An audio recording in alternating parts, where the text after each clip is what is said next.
as an engineer, as a vice president, making good money, making great money, and said, I'm going to go detail cars. out of my truck. Out of your truck. Yeah. And you did. She almost had the baby.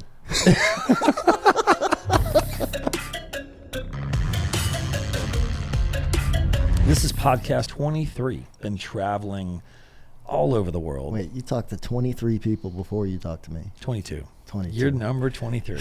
Alex Jones. I don't know if I should be offended or... Well, how many visits have you made to Charlotte? A few. The important ones. This is true. This is true. Yeah. So today, we're on Real Talk with Mike Burke, and my guest today is an extraordinarily brilliant man. This man right here is, if you have a picture in the dictionary of cool, his name is sitting next to it. And anyone I know, and in the world of the automotive world, has heard the name of Alex. How do you feel about that? Well, I don't know if it's true, number one. Yeah. The cool part... You are cool, man. Cool part I might give you, but I don't know if everybody's heard my name. That's for sure. You are really cool. I like to be in the shadows, you know. I'm a little bit, you know, sometimes I'm extroverted, sometimes I'm introverted. Well, that's good to be. Today both. I'm going to try and be a little more of an extrovert. I'm just waiting to see what you got for me. Me? Yeah. I don't know. I just go with the flow, bro. Yeah. So I really appreciate you coming down here. Alex, been a long-time friend. What, 5-6 years we've been friends now? It might even be longer. I Maybe don't know. 7. We met at Expel Dealer Conference. I know it's been, my thumb tells me it's been more than 4. I know. I shook your hand when I first met you and did something stupid to your thumb, and I apologized 1,000 times. And even 7 years later, I'm still here at the first time I see you. My thumb feels better. But yeah, we met at an Expel Dealer Conference, and then you came down for the Guinness World Record in window tinting. And you've been a part of my life in and out for the last 6-7 years, man. I really appreciate it. Yeah, man. I miss your kissy emojis in the morning and You your do? smiley faces. Yeah, I used to send them all the time. Well, You know, I got to tell you, you know, it was a little weird okay. at first. At first. I'm not What was that doing? I don't know if you were apologizing for the thumb by doing it, but yeah, that's going to come up a few times in this It's all conversation. right. No problem. But yeah, it was a little weird. But you know what? Honestly, after we met for the first time, you doing that kind of stuff and reaching out, I'm not that kind of guy that always reaches back. I just, you know, I love having experiences in life and meeting people in my life and stuff. And when I see them, it's like you're my best friend I haven't seen since the last time I saw you. Right. And I'm just that guy. I'll give you the shirt off my back, right? But I'm not the kind of guy. I'm always hustling. You know, I'm from the Northeast. I'm in Connecticut. Connecticut's kind of a rat race. I feel like if I'm not outside of Connecticut, I'm hustling. I'm not on the phone talking to people. I'm not on social media. I'm not, you know, well, I'm messing around at night before I go to sleep on social media, but that's about it. Yeah. It's just saying what's up. It's just to keep your name out But there. you reaching out with those emojis is actually kind of special, man. Well, I I'm appreciate not it. gonna lie. Man, I enjoyed it. Every morning I get up and I go, I would text you on the way to the the hell's gym. this weird guy? I text you on the way to the gym. And I think we all sat down when Chris Hardy put us all in a group with Danik, you, myself, Rick, Joe. It was like the who's who of Expel. Yeah. And we all just became a collaboration of friends. And I was like, man, I get up in the morning, I'm like jacked up. Everyone's like, dude, Mike Burke is jacked. Like, he's out there. And you're like, man, give me some of that energy. And I was like, dude, I'll text you on the way to the gym in the morning. And I started yelling at you and screaming at you and calling you in the morning. Yeah, for sure. Hey, you know, it's what friends do, man. Well, I left an impression on you. You did. Yeah. You're a good dude, man. I very happy to have you as my friend. I'm very thankful to have you as a friend, and not just a friend. Like you're that guy that flew down here. I just got through cancer surgery, found out I had surgery, and you just kind of showed up out of the blue to say, "What's up? How you doing?" Yeah. And you and Rick just came down here to get away from the north. It's not even cold. It's actually nice up there now, and you flew. I could understand if you came in like February beautiful, or man. January. Be like 20 degrees outside. I could say, okay, I'm gonna move. No, fly it gets south. better. I just bought a house which has 1,000 acres behind it, and you know, right outside my backyard, the whole back of the house is glass, and I'm looking at 1,000 acres with the leaves changing, and I left that to come check on you That's special for the first year. By the for way, the first year. it's the first year I'm looking at it. That's awesome, man. Just had to check on you, man. Make sure you're okay. Yeah, I'm good, man. I'm doing good. I just found out I don't need radiation, which is a big relief. And we're going to celebrate. We're going to have some tequila. Let's take the darker one here and have a toast. Thanks. What? You got to look me in the eyes, man. Okay. Let's have a toast. You know, this is toasting rules. Toasting you rules. should know better.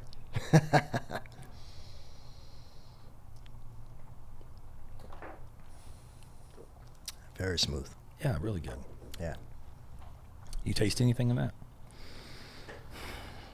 Again, I'm not a liquor aficionado, so you want me to describe all the earthy tones. And, I'm not that guy, man. It's all right. What color it is on Saturday, you know. It tastes good.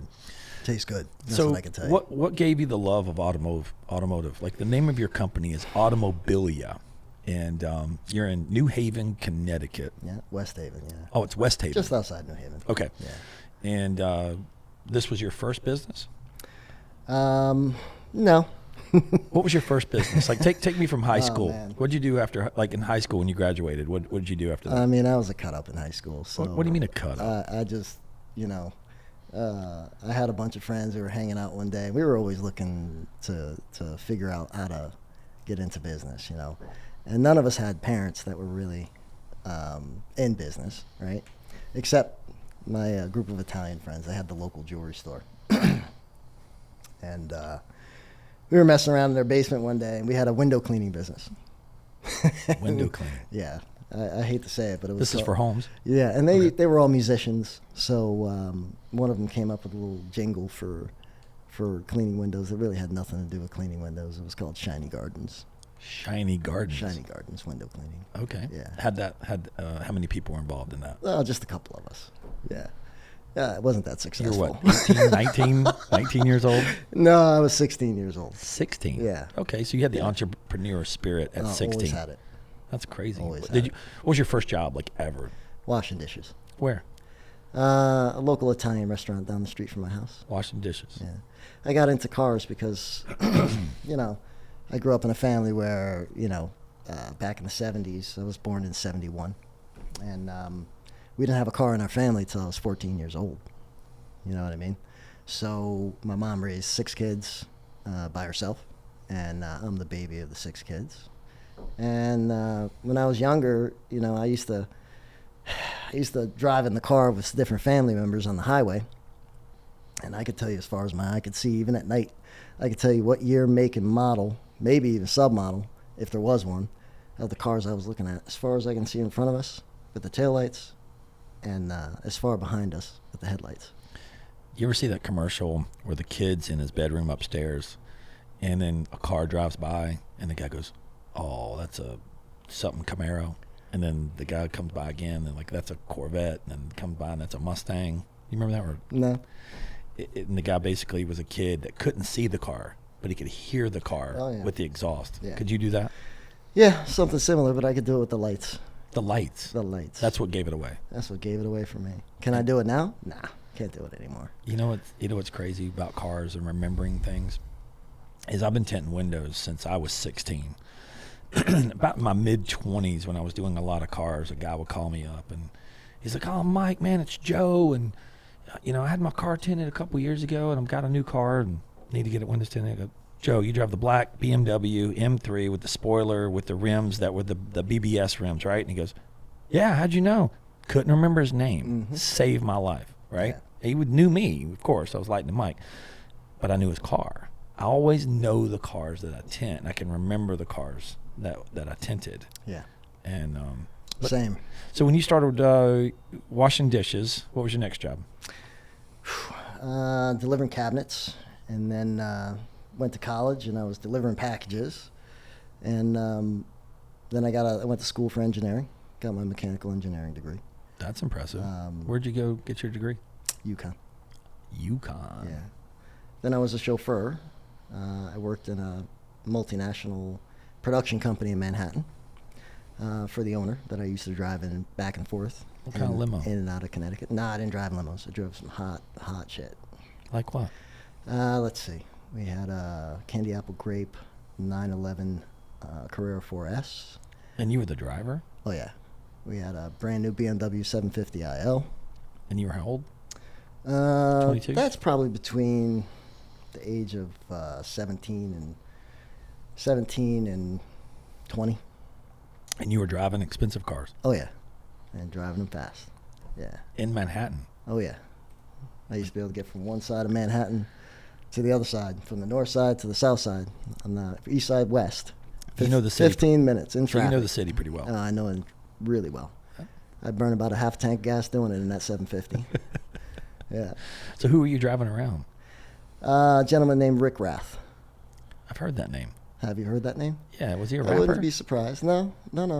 He's an older guy, older gentleman now. No, I'm thinking of somebody else then. Yeah, thinking- you're thinking Rick Ross. Rick Ross. The boss. I have a client named Rick Ross who's actually I'm doing. not kidding, that's who's who I thought it actually was. doing my cabinetry at my house right now. His name's Rick? Yeah, his name is Rick Ross. He drives a black Murcielago. Yeah, Yeah, I always call him the boss. the boss. Yeah. So you drove this guy Rick, and what did he do? He owned the company. I know, what kind of company was it? It was a multinational production company. They did the Ellis Island project. That whole museum was done by his company. The wall of names, I actually proofed the wall of names to make sure, because it was an acid etch process, and I actually proofed every name on that wall to make sure there were no pinholes At Ellis Island. at Ellis Island. The How whole many- project was his project. How many names are on there? I don't even know. I could tell you the number of what do you call it? Like almost like X-ray looking prints that I was proofing. There were hundreds, if not, my God, it took me a long time. It wasn't a one-day project. Let's just say that. A lot of names on there. And so this guy's in construction. He was, looking back now, that family's got out of doing production and is now in real estate in New York. Last I Right. checked, he's a very, very wealthy man. You still friends with him today? We lost touch. Okay. After I graduated, I Should reach back out to him. I'm kind of laser focused on Your real I'm estate doing. goals. Yeah, my goals. Right. Yeah. So, all right. So after college, you got an engineering degree. Did you ever go to work for anybody using that degree? I did. I was out in industry for a few years before I started Automobilia. I did pretty good. My specialty was plastics and design of plastic componentry for high volume assembly, design of high volume assembly machines, and that led me into another position doing rapid prototyping, but in a high volume, high quality fashion, which eventually landed me, I went up the food chain pretty rapidly. I was a vice president at 28 years old. Shortly after that, I was running a division of a company that I was involved in the purchase of for a injection molder that happened to be a supplier in my early career. And, we were making snowflakes. You were making snowflakes. We were making snowflakes. That's cool. Yeah, which are, it's kind of funny because over the years, as much as I am into cars, I go to places and I'm listening to people talk about, this model car and that model car, and what's so special about this and what's so special about that. And I never really had that desire to know all the intricate little details of all that stuff. I lost the desire to do it because when I say I'm making snowflakes, I'm making injection molds that are pieces of steel that we pump molten plastic into under extremely high pressures. And I'm doing it for about every industry known to man because I'm a prototyping house. I have all kinds of different industries coming to us to manufacture parts for them. And these pieces of steel have to be so precise that on one piece of plastic, which shrinks, by the way, as it cools. So you're injecting hot molten plastic into a mold that then shrinks to meet the specifications that are given by the manufacturer. And in a lot of cases, those injection mold parts could have 10, 15, 30 dimensions on it that are plus or minus 5/10, if not 2/10 of a thousandths. That's incredible. Incredible. Those are snowflakes. They're one of a kind. They're made by extremely skilled artisans in the metalworking field. And when I look at a car and I think about the dimensions, think about Teslas. Oh my Right, God. right. You think about the accuracy of a car, and I say, that ain't shit. That ain't nothing. It's just glass and metal and rubber, and I like them. I love them. Do you like Tesla? I had one. They have their purpose, I guess. Yeah. I sold it pretty quickly. Yeah. I had a Model S. Yeah. If I had a Plaid, I might like it a little more. I like speed. We just got a Model Y. Yeah. And it's my first ever Tesla. I was waiting, when they first came out, we started working on them in our company, and I'm sure you did too, and we started to get a lot of customer base off of Tesla, and it seems to be a very huge following. And I like the car, and I met a guy, Brian from I1 Tesla. He's a YouTuber, and all he talks about is Teslas and all the things he can do to them and trick them out and customize them. We finally got one for the company, Sunstoppers, and we're wrapping it in paint protection right now. About halfway done. I'll finish it on Sunday, doing stealth. We tinted it, and we're going to use it as a little company car. And it's a fun car, don't get me wrong, but like it's a technologically advanced car, like in the sense that it talks. Like my phone can open the trunk, my phone can do all these different things. I can see where the car is, I can see how fast it's going, how many miles, I can see when it's charging. It's more of a tech car. Like I don't look at it really as a car anymore. I look at it like an iPad driving me around. It's like your phone. Yeah, right. And it seems like most of the people that drive these in the last couple of years have had some type of engineering background, or they're techie, or they're software, they're computer based. The guys that buy them or girls that buy them, and now it's really kind of unique because my Lamborghini friends, my Porsche friends, they're all getting Teslas. Like my buddy just bought a Plaid X. My other guy just got a new S, and now they're out there. They love the ludicrous mode. Yeah, I mean it's coming, right? And everybody's just going to have to adopt it at some point, So, the guys that are a little able to do it are doing it a little earlier than everyone else. But it's going mainstream, right? It is. I waited seeing them till on the every batteries. street corner nowadays. It really is. I waited till the batteries because I didn't want to get it's like a new iPhone. You don't want to get or whatever you're buying. You want to wait a couple years until they get the tech a little bit more advanced. Mm-hmm. So that's what I was waiting on. I was waiting like 2 years ago. My buddy's like, "Oh no, wait! They're going to get the longer batteries. They're going to get the bigger batteries." And I still haven't transitioned out. You haven't? No, I like the sound. I like the rumble. I like the power. I got to be able to associate the sound with the thrust. I've been in Tesla Plaids, and they are a spectacle. I mean, it's mind-boggling. Your brain can't catch up to what's actually happening. No, your brain cannot reconcile with how fast you're going, how quickly you're going. Right. It takes a while for that reconciliation to happen. When it happens when you hit the brakes. Well, you don't even have to hit the brakes. No, you take off the gas, and it's like when you're doing 70 miles an hour in 2 seconds, and you come up on the car in front of you, you have to use the brakes. Right. But you don't realize you're doing 70. Oh, you feel like you're just barely. Yeah, that's when you know, because that's the oh shit moment. The oh shit moment. So you're driving a BMW now, though, right? You've got a competition M5? I have an X5M. An X5M? An X5M. Okay. I have a Porsche Turbo S. I love that car. Love that car. That is by far the sexiest, most best driving machine out there. I love it. I've got a GT500 I bought. It's orange, and I love it. And it's got muscle and 760 horsepower, even though I've driven it twice. I think all my friends have driven it more than I have. And I think I saw you burning rubber in it once. That was Chris West. I did. That wasn't even you? The first one was Chris West, and the second one was mine. But yeah, we burnt the tires off the first day. It was during COVID, and we were bored. I think we'd have a little bit too much whiskey. Yeah, you got first world problems. we drank a little bit too much, and he was sitting there saying, "Man, that car would do a great burnout." And I go, "Bro, I've never done a burnout before." He's like, "You're 47 years old. You've never done a burnout?" I'm like, "Nope." Get in the car. We're going right now. Yeah. So, a lot of people laugh at me too because I just don't don't beat on my cars. I don't hit them. But if you put me on a track, I'm dangerous. See, I've never been on a track except when I did the GT500 driving experience, and I got motion sickness. I didn't like it. I like the drag racing thing, no problem, because it's like gone. Yeah. It's quick. It's over. It's fast. I was driving, man, and it was funny because we were in like a group of like 6 cars because they had 2 different groups, and I was in the group, and then all of a sudden it was like I was in the back. Like we got on the main, like on the oval, and we started going like 150 mile an hour or whatever, and I was doing like 130, and I thought my life was in danger because I thought my car was going to slide down the track. And you get used to it pretty quick though.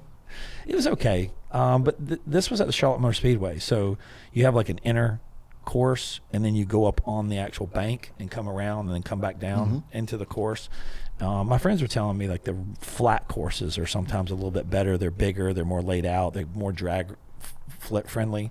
A place called VIR. It's a big track up in Virginia that a lot of the guys go to, that said it's nothing like the stuff at the Speedway. Like it's more, you can get on it and actually drive the car. Never. I've been on one oval with my car. I took my BMW 850 on Pocono Raceway. Yep. Yeah.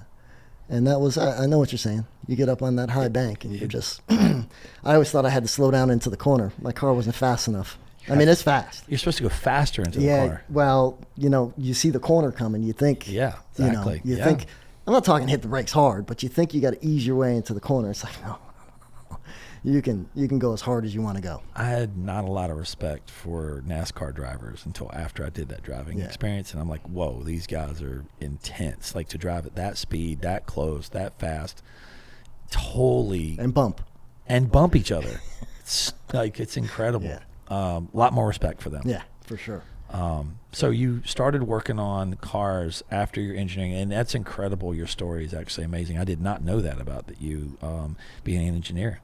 Yeah. I didn't know that. Yeah, That's a lot of people don't. I think that's remarkable. I don't lead with that, Man, I knew you were smart, but like you're super smart. You have one of those Pentium 4000s in your brain, right? Well, truth be told, in that whole experience, in making the snowflakes, I was very, very, very good at what we did. And when I say I was very good, anybody who's familiar with that industry at all knows that you can hit those dimensions, but usually the way it went, you make the mold, you go shoot parts into it, you wait a couple of weeks for dimensions to come back on the parts because it takes that long to measure all these dimensions. Most of the time you don't hit them. Most companies don't hit them the first time, especially the important ones. They leave it what's called steel safe, and then they get the tool back, they rework it over the course of 2 to 4 weeks, shoot it again, wait for more parts, wait for more inspection results to see that you hit spec. I built 168 tools in 2 years. Tools? Yep. You were making tools? Making what they're called tools. And where did the word snowflake come from?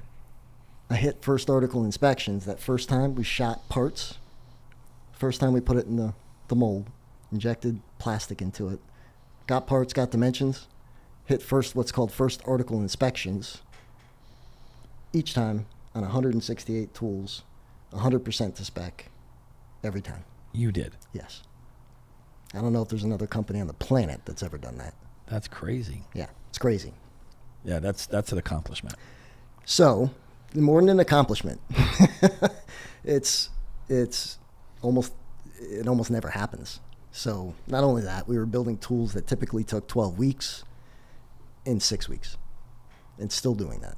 So, the company I created was very, very unique in the industry. But even at that, it was a little bit of a thankless job. And I was vice president, not president. So I decided to go from that while my wife was pregnant in the hospital with what's called an incompetent cervix. So she was on bedridden for 2 months. Not only bedridden, not able to get out of the bed to go to the bathroom, and tilted back at a 5-degree angle so that the baby would not come out prematurely. And I walked in, as I did every single day after work, and I said, hey, I think I'm going to quit what I'm doing, and I'm going to go detail cars out of my truck. As an engineer. As a vice president. Making good money. Making great money. And said, I'm going to go detail cars. Out of my truck. Out of your truck. Yeah. And you did. She almost had the baby.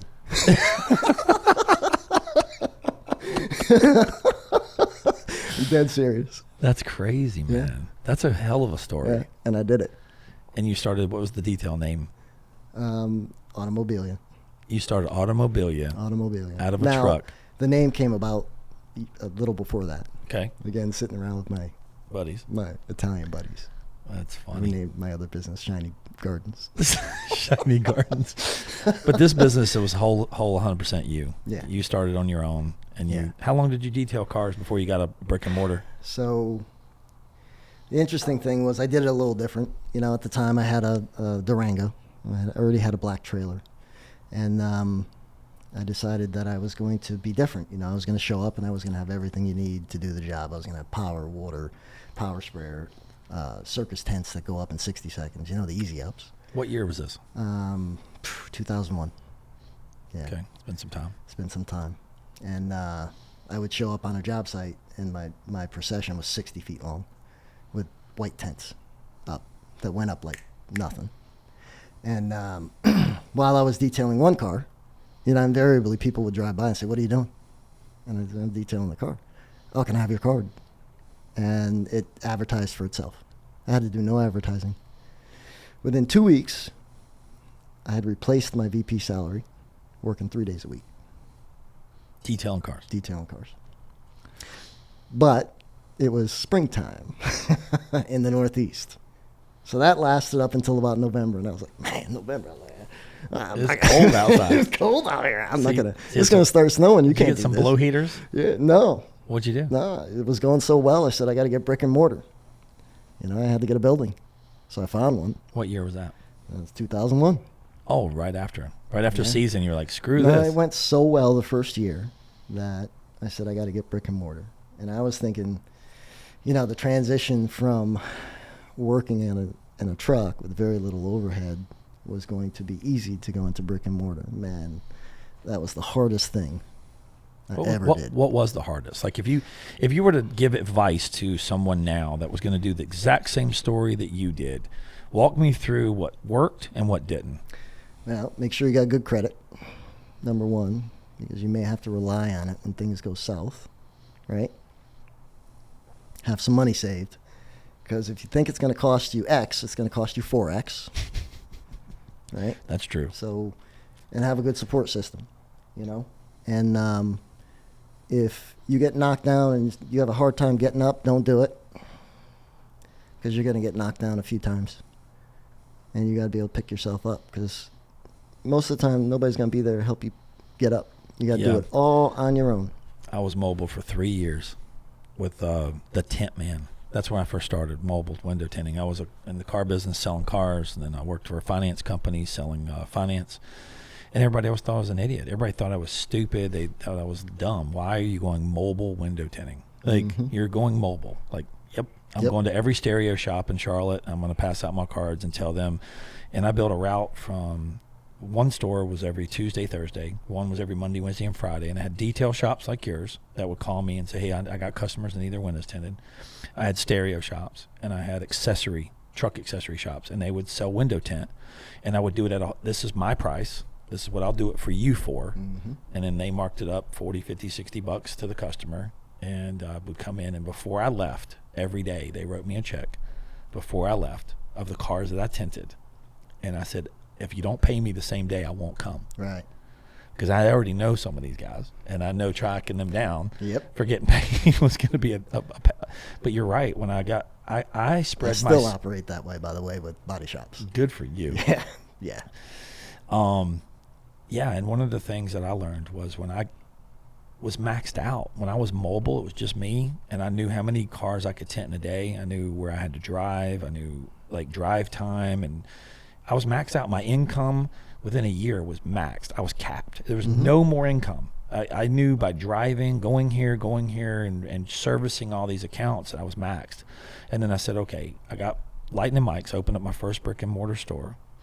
And when I got my first brick and mortar store, same thing. It was hard, man. First month's deposit, last month's deposit. So I mean, it's $5,000. Well, my rent was $2,500. So you had to give them $5,000, not $2,500. You had to give them $5,000. And I'm sitting there going, why do I gotta give you $5,000 when the rent's $2,500? Well, I need the first and last months now. Right. I'm like, what? What do you mean? And I'm like, $5,000. I'm sitting here trying to get a brick and mortar place going, all right, well, I can put some makeshift lights in there and get a couple garage. I actually started, I took a junkyard not a junkyard, it was like a salvage yard. Mm-hmm. And I took a sliding glass door that was 36 by 72 and leaned it up against the wall. And that's what I was pulling my patterns off of. But yeah, I mean, Gotta do what you got to do. But yeah, I mean, when I built the company a little bit bigger and started doing more dealership stuff, man, I had dealers owe me money for 45, 60 days. Mm-hmm. And then payroll would come and then rent would come. And I had a nice car at the time that, you know, I said, screw it. I sold the car and got like 12 grand and then drove a company Astro van with Venom KMC wheels on it, bro. Everywhere I went, I drove this little white I wish I had that Astro van now. It was pimp. But tell me some more stories about you when you got your building, man. It was like one of those things. I before I even opened, I went in. I hadn't even done construction in my whole life. Okay, I'm an engineer, so I can, Right. you know, I got it in my mind. I can do anything. Sure. Right. So I never did construction in my whole life, but I went into this building and by myself, I gutted the place. By yourself? By myself. Did you get a rollaway dumpster? No, I used, I had some trailer. I had a trailer. What kind of building was it? It was a Butler building. Okay. You Where know, was it? And it was, the sign for the building was on the main drag, That's important. but you couldn't see the building because it was behind another building. Okay. So I did make one mistake. I call it a mistake, but I'm still here, so I don't know if it was a mistake or not because it took me. It was a huge learning experience. It was an experience, yeah. Okay, tell me about it. But I figured when I opened, I said, all right, you can't see the building. How am I going to, if I had a building where you could see the cars parked out front, it would generate more business, just like my 60-foot procession with the white circus tents, right? But you can't see it. So, but you can see my sign, and I actually had the biggest sign on US 1 in my town, right? Grandfathered in. And I said, what am I going to put on that sign to get people to come back here? Because detailing isn't going to draw people all year long. It's November when I opened the facility, so if you put detailing in November on the sign, I don't think you're going to get a lot of business. There's snow outside. And typically for first 10 years in the wintertime, we would die off, right? So that was a good call. So what did I put on that sign? Car wash. Hand car wash. Baby. Had a line all the way to the street. You hear that, Mike? You hear that, Micah? Yeah, that's awesome. Hey, I will pay for a hand car wash right now. Mm-hmm. Like, I have an 18-year-old son that does ceramic coating, and I'll have to beg him. I'm like, we have car wash stuff all throughout the house. We have electric pressure washer. And I have to beg, hey, man, can you wash my truck? It's my 18-year-old son. Yeah. Beg. Yeah, it's so hard to find a good hand wash, especially then. Yeah. It was so hard. It's hard now. Yeah. Where I am, you know, Automobilia kind of pulled back a little bit from washing cars because of the projects that we're doing now take so long and you're so involved that the car wash really is a distraction for us. It's also very hard to keep labor in there. So It's a lose money. It's more of a courtesy now. It was, and I wanted to keep it for a long time. That's a whole nother story we could talk about. 'Cause Right. It's the only thing that really tied us to the community, which I love. I love seeing my old customers come in every 2 weeks. Yeah. But we had to pull away from it a little bit so that we could offer the level of services that we're now, that are now in demand. But back then, the car wash is what drove my business. The car wash is what drove people into my facility to be able to see and learn about paint protection film and window tint, which I wasn't doing. I didn't even want to do window tints for years and years and years because when I opened back in 2001, it was a race to the bottom in window tinting. Everybody was dropping their prices, right, or afraid to raise their prices, and it was already a losing prospect back then. So I didn't want to do it. Right. So, when I opened, I put hand car wash on there, and I learned very quickly I wasn't charging enough for my hand car wash. What was the price? I think it was $10 for a simple hand car wash. Hey, Micah, what's up? $10. $10 for my Tahoe back in the day. No, not a Tahoe. Oh, it's 15 for the Tahoe. It was enough. 15. And an extra large vehicle was probably 20. But even at that, it was still too cheap. And you'd spend literally how many people and how long? So I had 3 stations, and I had 2 people in each station. And so the first station we would wash, right, and power spray the vehicle off, clean the wheels, get it washed. And then it would go through a rinse tower, go to a second station with 2 more people, which would do clean the door jams out, dry the car, and that's about it. Maybe put tire dressing on the wheels, on the tires. Then it would go to the third station, they do vacuum windows. in any wax additives or anything like that. What was the time process? 6 people, it sounds An like. 222, express. right? It was an express hand car wash. Yes. Okay. An express would take us 7 minutes. You could do So a the car cycle in time- 7 minutes? The cycle time was 7 minutes. Did you have a wash, or did you do it all manual? All manual. All manual. So I did have a dryer. Okay. So when it went through the rinse tower, So you built a tower that had a blower in it? I had a real car wash blower. Wow. Yeah, man. In 2001. Yeah. How much was that? It's like 16 grand. Micah, What's up? this dude. The rinse went- tower and the blower was about 16 grand. Did it this, all on credit This cards. dude, he did it All on credit cards. on credit Remember, cards. I'm a new father with a new house with, and mind you, when I told my wife this while she was in the hospital, she had already been on leave. She's a nurse. She was a nurse. She had already been on leave, and she didn't have short-term disability. So we're already down one very good income, relying on my income. And then I walked in and said, I'm quitting and I'm going to work out of my truck. Where was, I want to know, just from me, and the audience will probably like to know this too, but like, what was the driving force from going from working a vice president, title, job, engineer, satisfaction? Like, take me through going to have a drink with your Italian friends. Were you high? Were you doing drugs? Were you No, I'm drinking? going to tell you the experience that did it for me. What? Tell me. It was this. So I ran a division of a company which did prototyping in Connecticut, and the main company was in Sterling, Massachusetts, and in Sterling, Massachusetts, there was a director of engineering who really wanted my job.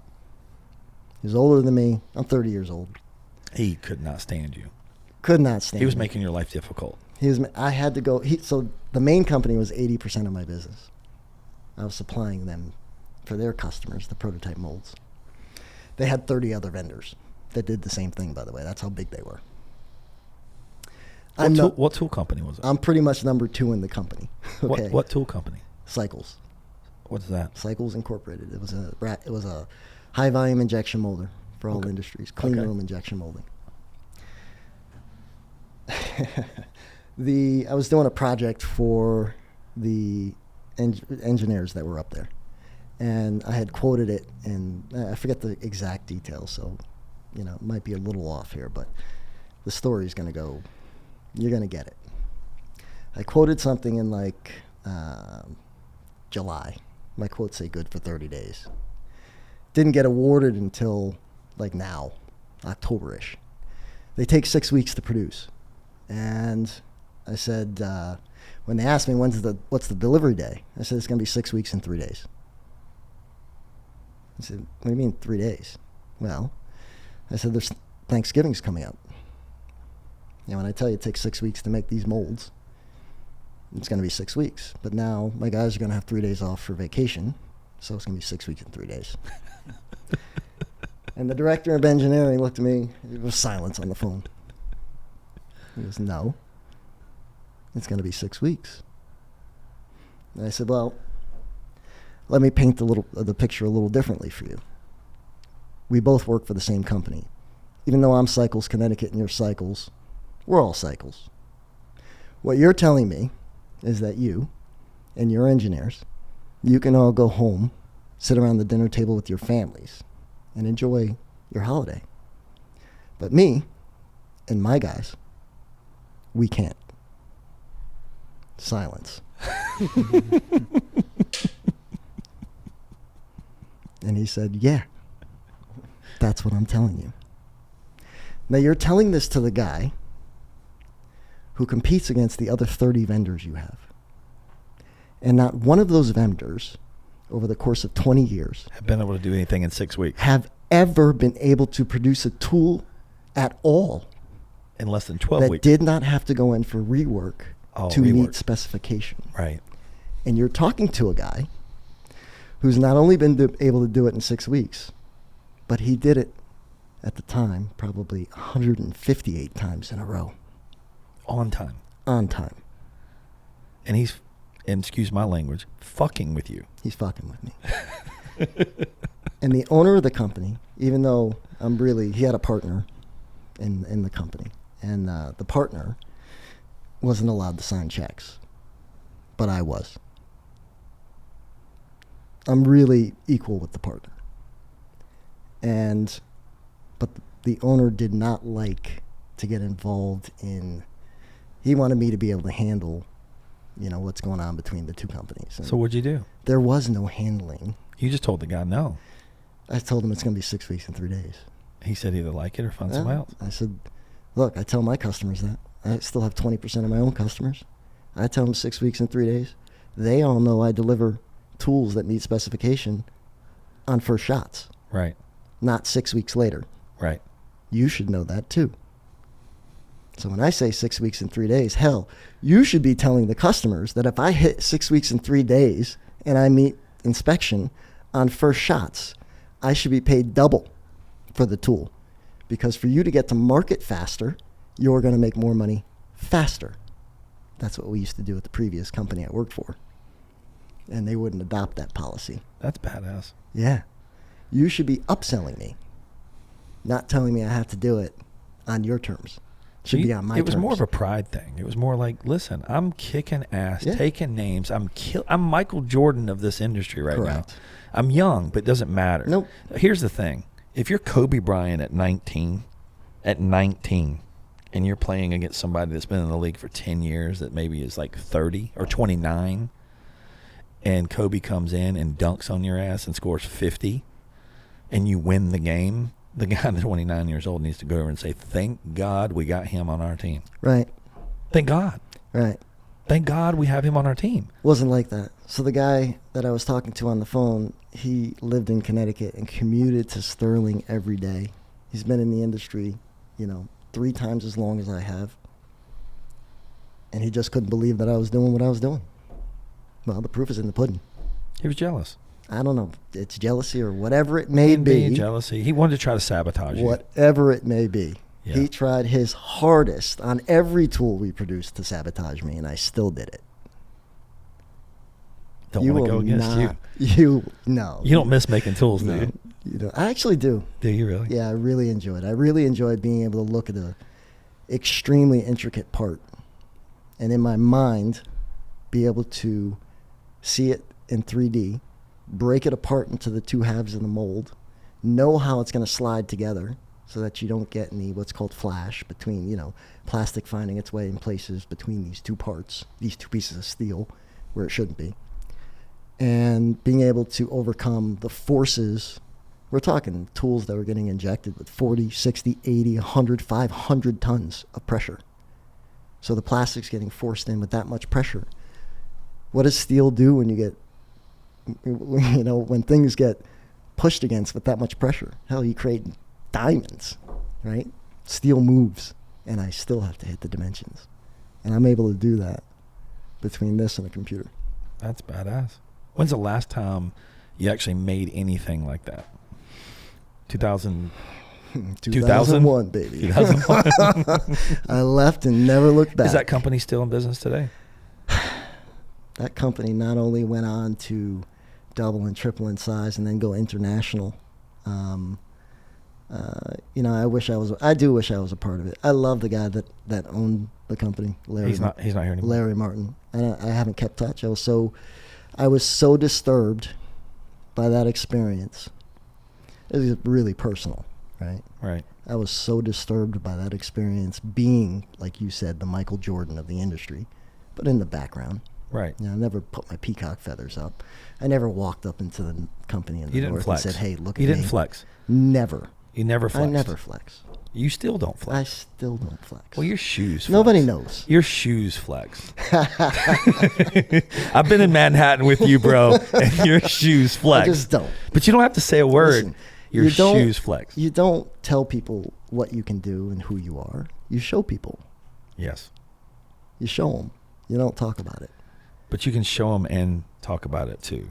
There's people out there. You can. I just don't do it. Right. It's not in my nature. Sure. You know what I mean? Oh, it's why we respect you so much. Yeah, I mean, I'm the guy that just puts up and then walks away. Yeah. When I came to your shop in Connecticut, you were working on a Ferrari. and you were about to do some things on this Ferrari where I'm over here as a window tinter, right? And my mind's very one-dimensional. I was a barber in college. I've got a marketing degree, and marketing is something I love. I love branding. I love doing commercials. I love doing TV. I love doing Micah. I call him my videographer, but he works for other people too. But he's mine, okay? I love him. He's amazing, but I always say he's my videographer. You can say that. All right. Cool. So working with him gets my creative juices going and allows me, along with him, to collaborate on ideas. Mm-hmm. And when we collaborate, I've used this term in the past. It's called verbal sparring, where and it's not just verbal sparring, but you ever been on the beach where you just like randomly throw a football on the beach with somebody? You're just kind of throwing it back, but it's kind of just, you're not even thinking about it. You're just kind of throwing the ball back and forth. And that's what ideas are to me. I'm a very creative person mentally, and I have 1,000 ideas, 1,000 business ideas, 1,000 marketing ideas. And I've heard a few. Don't give me any more whiskey. You'll have 5 more tonight. But now we're getting around Micah and creative guys that can do what he does behind the scenes. I respect what he does. Like, he's the Michael Jordan. He's the engineer behind the scenes that can make all of my ideas come to light. Like, when I see the finished product and I know the hours and the detail, and I've seen him, editing and doing the computers and the video and the front and the back and what it took to do a minute, like that minute, how many hours it took from the beginning to the middle to the end. And to know that it was a creation of him and I collaborating and bouncing ideas back and forth, that value to me is what I love. I love it. Like, I get goosebumps just waiting for the next idea. But unfortunately, we haven't monetized this to a level where we both can just do that full time. I mean, Micah does this full time, not only for Sunstoppers, but he also does it for NASCAR and other clients and Panthers and other people like that have way more money than me. But yeah, we're having fun, and we're creating a business that we're still evolving, and we're starting to sub our services out to other people. And like you said, if you could ever do an engineering job, but I was getting back to this Ferrari, you had an engineering mindset, which I overlooked at the time. And you were telling me all these little minute details and things that you were going to be doing to this car. And I'm over there going, dude, you're taking this apart. You're doing that. You're doing this. And I'm like, all right, I guess you're a mechanic. I'm over here in my mind thinking you're a mechanic, right? And, man, impressive things that you do. But I don't really do all that stuff myself anymore. I used to. Right. I used to get into some of these projects, and I just wanted to do it myself because I wanted to prove to myself that I could do it, Right. But like you, I've learned with age, it's better to pull people in that have the experience and the expertise in the specific area that you're dealing with, and bring a couple of people in to do a project. Our projects have gotten really big. Yeah. I mean, you're doing some really cool stuff. We do. Expensive cars, too. Yeah. We don't even talk about the stuff that we do. Like, people think we're just a paint protection house and we do window tints and wheels and tires and brake painting. But you do a lot more than that. We've restored a few cars. Right. We've collaborated with a couple of clients. I had a client come to me with a C1 he bought off of Meekum, and the paint was horrible. It looked great when he bought it, he thought. Paint was horrible, had runs everywhere. And he took it all apart in his garage. We went and picked it up in the trailer, brought it to the shop. We repainted the car, right? We paint protected the entire shell of the car and then delivered it back to his house so he could reassemble it. And then he goes to the Connecticut Corvette Club of America. He goes to Moroso to their big show every year, and he enters it into the show, and he gets best in class for the C1 class. And I was there to support him. Super cool. And, it's on the weekend, so I want to get home back to my family, so I left after he got the award. And then he calls me up and he goes, hey, man, you left too early. I said, what do you mean? I left too early. We got the award, everything. He's like, no, you missed the big trophy. We got best in show. Wow. Yeah. And where was this? This was at the Moroso Corvette Club of America show. Oh, right on. Yeah. So we've done a lot of stuff like that. Micah, what was the place that you went to in California here recently? I was at Monterey Car Week. Yeah, you were there for all week. Who were you I've there with? Been. It's a company called Torque Media. but they were out there with. It's more like linear production, so they were doing like a live show, but we were out there with like Ferrari, and yeah, we did the same thing, the like best of show car, but a lot of those are like classics. Yeah. So a little bit older car, but it's really cool. Yeah, it's rare we work on old stuff, but it's fun to do it too, you know? Yeah, but it wasn't about the money. It was about the project. Yeah, it's about the project. It was about the It's project. about to see this guy who's I've worked with for so many years, you Right. know, and to see his smile, you know, when it's all done. That's what gives us a lot of satisfaction. So when you work on a car now, like you're doing wheels, you're doing lowering, what else? Like name do what you a lot can of brake painting right now. do. Okay. What does that cost? Like if you want to do, say, my Mustang, if I want to give, you take them Usually off, it's- you paint them, put them back on? No, we don't take them off. We Okay. do it right in the car. But I have the air filtration systems to be able to do it in the shop with other cars in the shop, open air, and we don't get overspray on other cars or anything like that. So That's and it's cool. how you tape them off, and they damn near look like they're powder coated when they're done. So even if you put your head inside the wheel well and look at the back of the brake, they still look really good. We do take the brake pads out and stuff like that, but that's usually about $1,400. You can do logos and stuff. We add a little bit for it, the logos, especially if they're custom logos. Right. We get them done in a day. Used to take us 2 days, but we get them done in 1 day, and usually that's part of a bigger, you know, protection project or something. Where most of the clients that are coming in now, they're getting a brand new car. They're usually scheduling it with us a month, sometimes 2 months before they actually receive it, because the packages are getting rather large and extensive, and we have planning to do before it gets there. But they want the full cars, either stealthed or glossed like you do, window tinted, brakes painted. They might want it lowered. They might want a custom set of wheels, tires. They might want their headlights modified with new LEDs, different colors inside, colors to match the brakes, little things that really make the car stand out. Yeah, little painted emblems, yeah. emblem removals. Right. You know, we don't do too much performance anymore, you know, because we couldn't. Over the years, I wish I was doing the same car over and over and over again. Built some monsters over the years, and I had fun doing it, but lost money on every one I built. 1,000%. You know, lost money on every single one. Yeah. So we tended to, as I got older, you know, the requirements of life require you to be able to make money Yeah. so that you can afford to do the things that Something you're supposed that- to do as a father. Something know, that's and a cool husband. is not always what makes money. Yeah, for The, sure. the cooler the project, Yeah. the less money you make. Yeah. Usually. Yeah, is for how it sure. works. Yeah. It's the easy projects Yeah. that keep you afloat.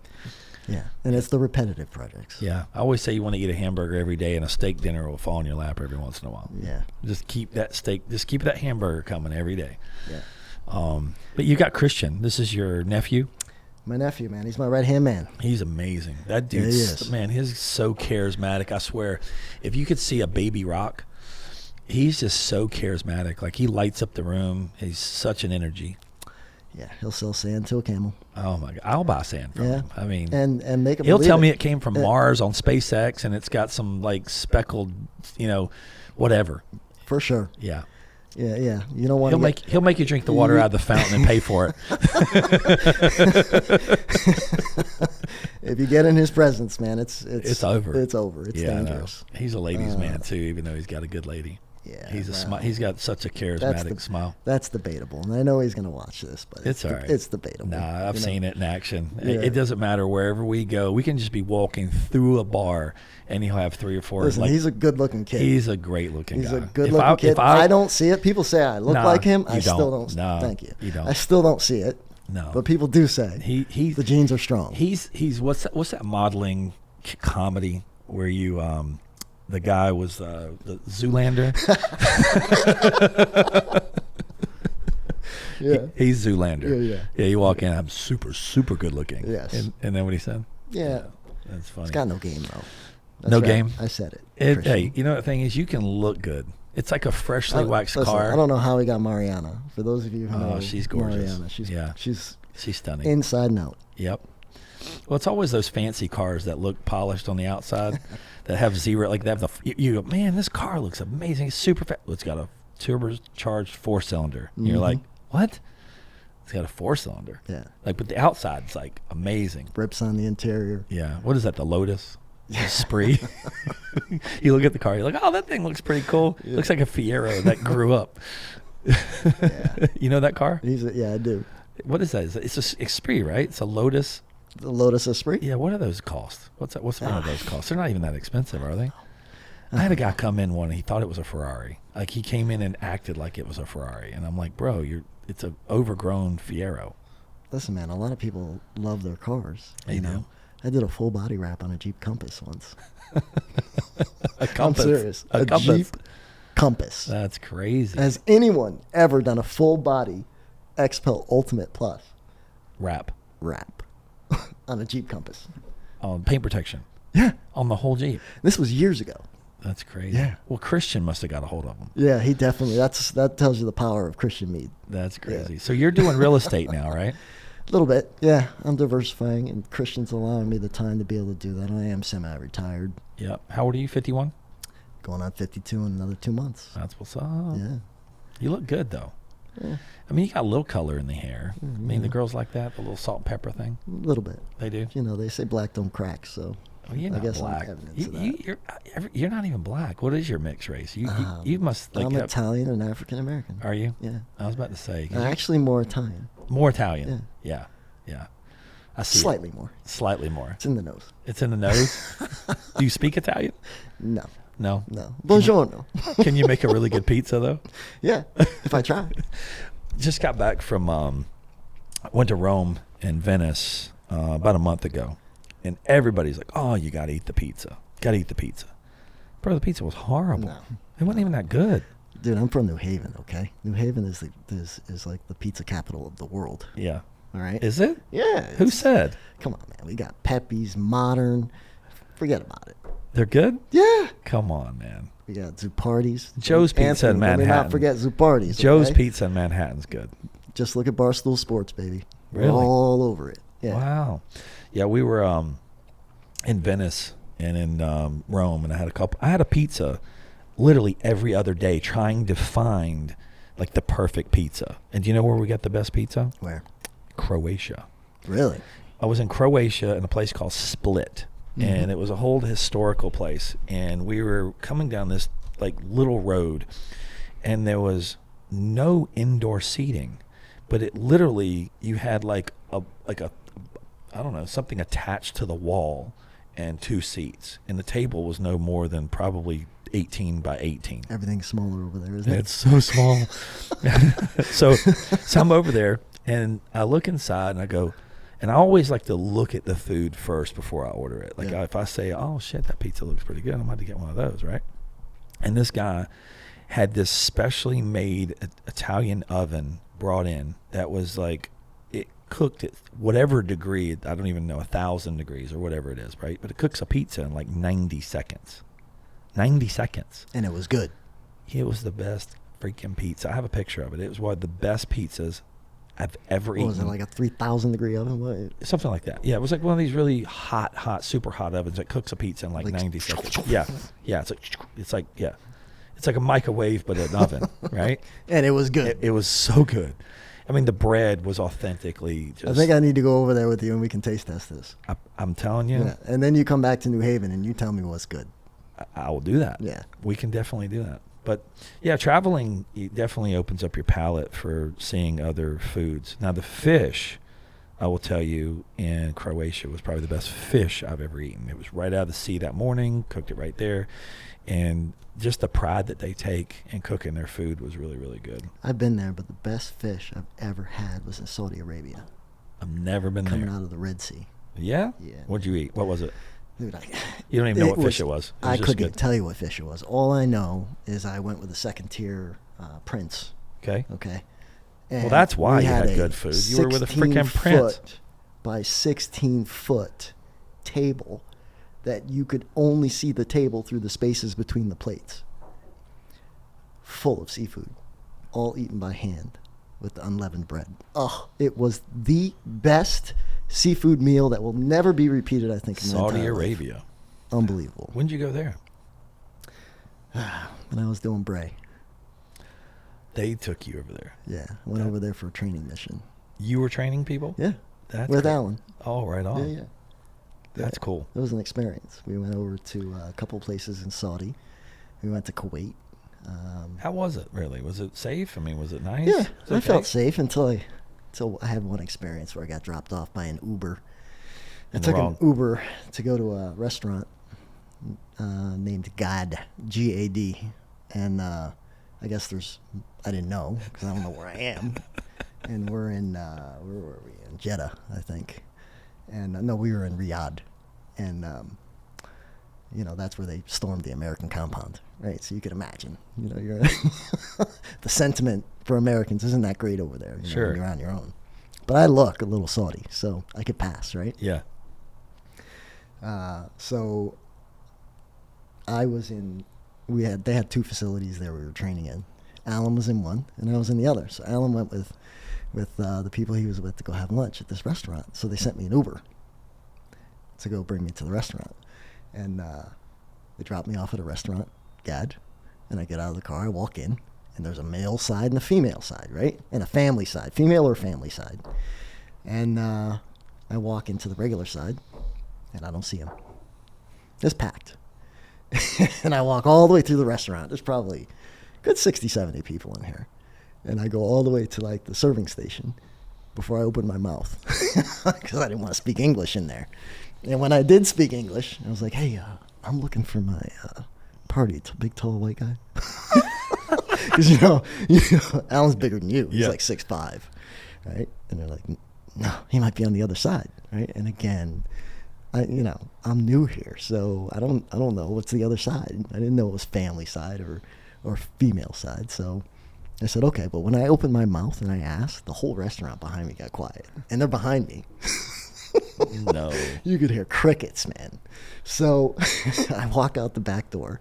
I go into the other side, and I walk up to the maitre d', and I said, look, I'm here looking for my friends. And he goes, in their accent, he goes, you have family here? I'm like, no. Your wife here? No. Your children? No. Get out! Get out! Get out! It was crazy, man. So I'm rushing out now. They're like, get the frick You out of walk here. out of the restaurant, and I mean, you're on a dirt road with tumbleweeds, bro. So I get on the phone. I'm like, Alan, where did you send me? Where'd you send me? He's like, oh, man. He all relaxed. He's like, oh, man, we must have went to the wrong restaurant. No, don't worry. We'll send you another car. I'm like, Hurry. I think the guy had an AK-47 in the back. listen, man, it's different over there. Let's just say that. It's a really different experience. It highlights for me that, when we always think that our world is the world, right? So however big your postage stamp is, whether it's 2 blocks or 2 miles or 200 miles or 2,000 miles, right? We think that whatever's within that area is the way the rest of the world is. And it's just not. Not even close. How many countries you been to? A few. Yeah. But when you go to these other countries, you realize, man, when you hear something on the news and you just can't understand it, because you'll never understand it if you don't go there. This If you is don't true. experience it. You just don't understand. 5 years ago, Hardy and I went, or 2019, we went to China. Chris Hardy and I. That was an experience. Like just, heard. it was just fun. I mean, I the haven't done that yet, and I want to. You can come with us; it'd be great. And Germany was really cool. Been there. Italy, Croatia, Been there and Mexico. Just came back from Guadalajara. Been there and going back, baby. My 3.5 year plan from now, I'm moving to Just Mexico. make sure it's a 3-bedroom. Yeah, I'm building a compound down there. All right. Well, let me know. I'll buy a condo from you or something. All right. A lot of people have been saying that. I'm going to hold people to it. Well, I'll just make it a timeshare. You You need to be a little distance from me, though. I like peace and quiet. You talk a lot. I do. You do. I do. But you know But- what? But when I'm home, I don't.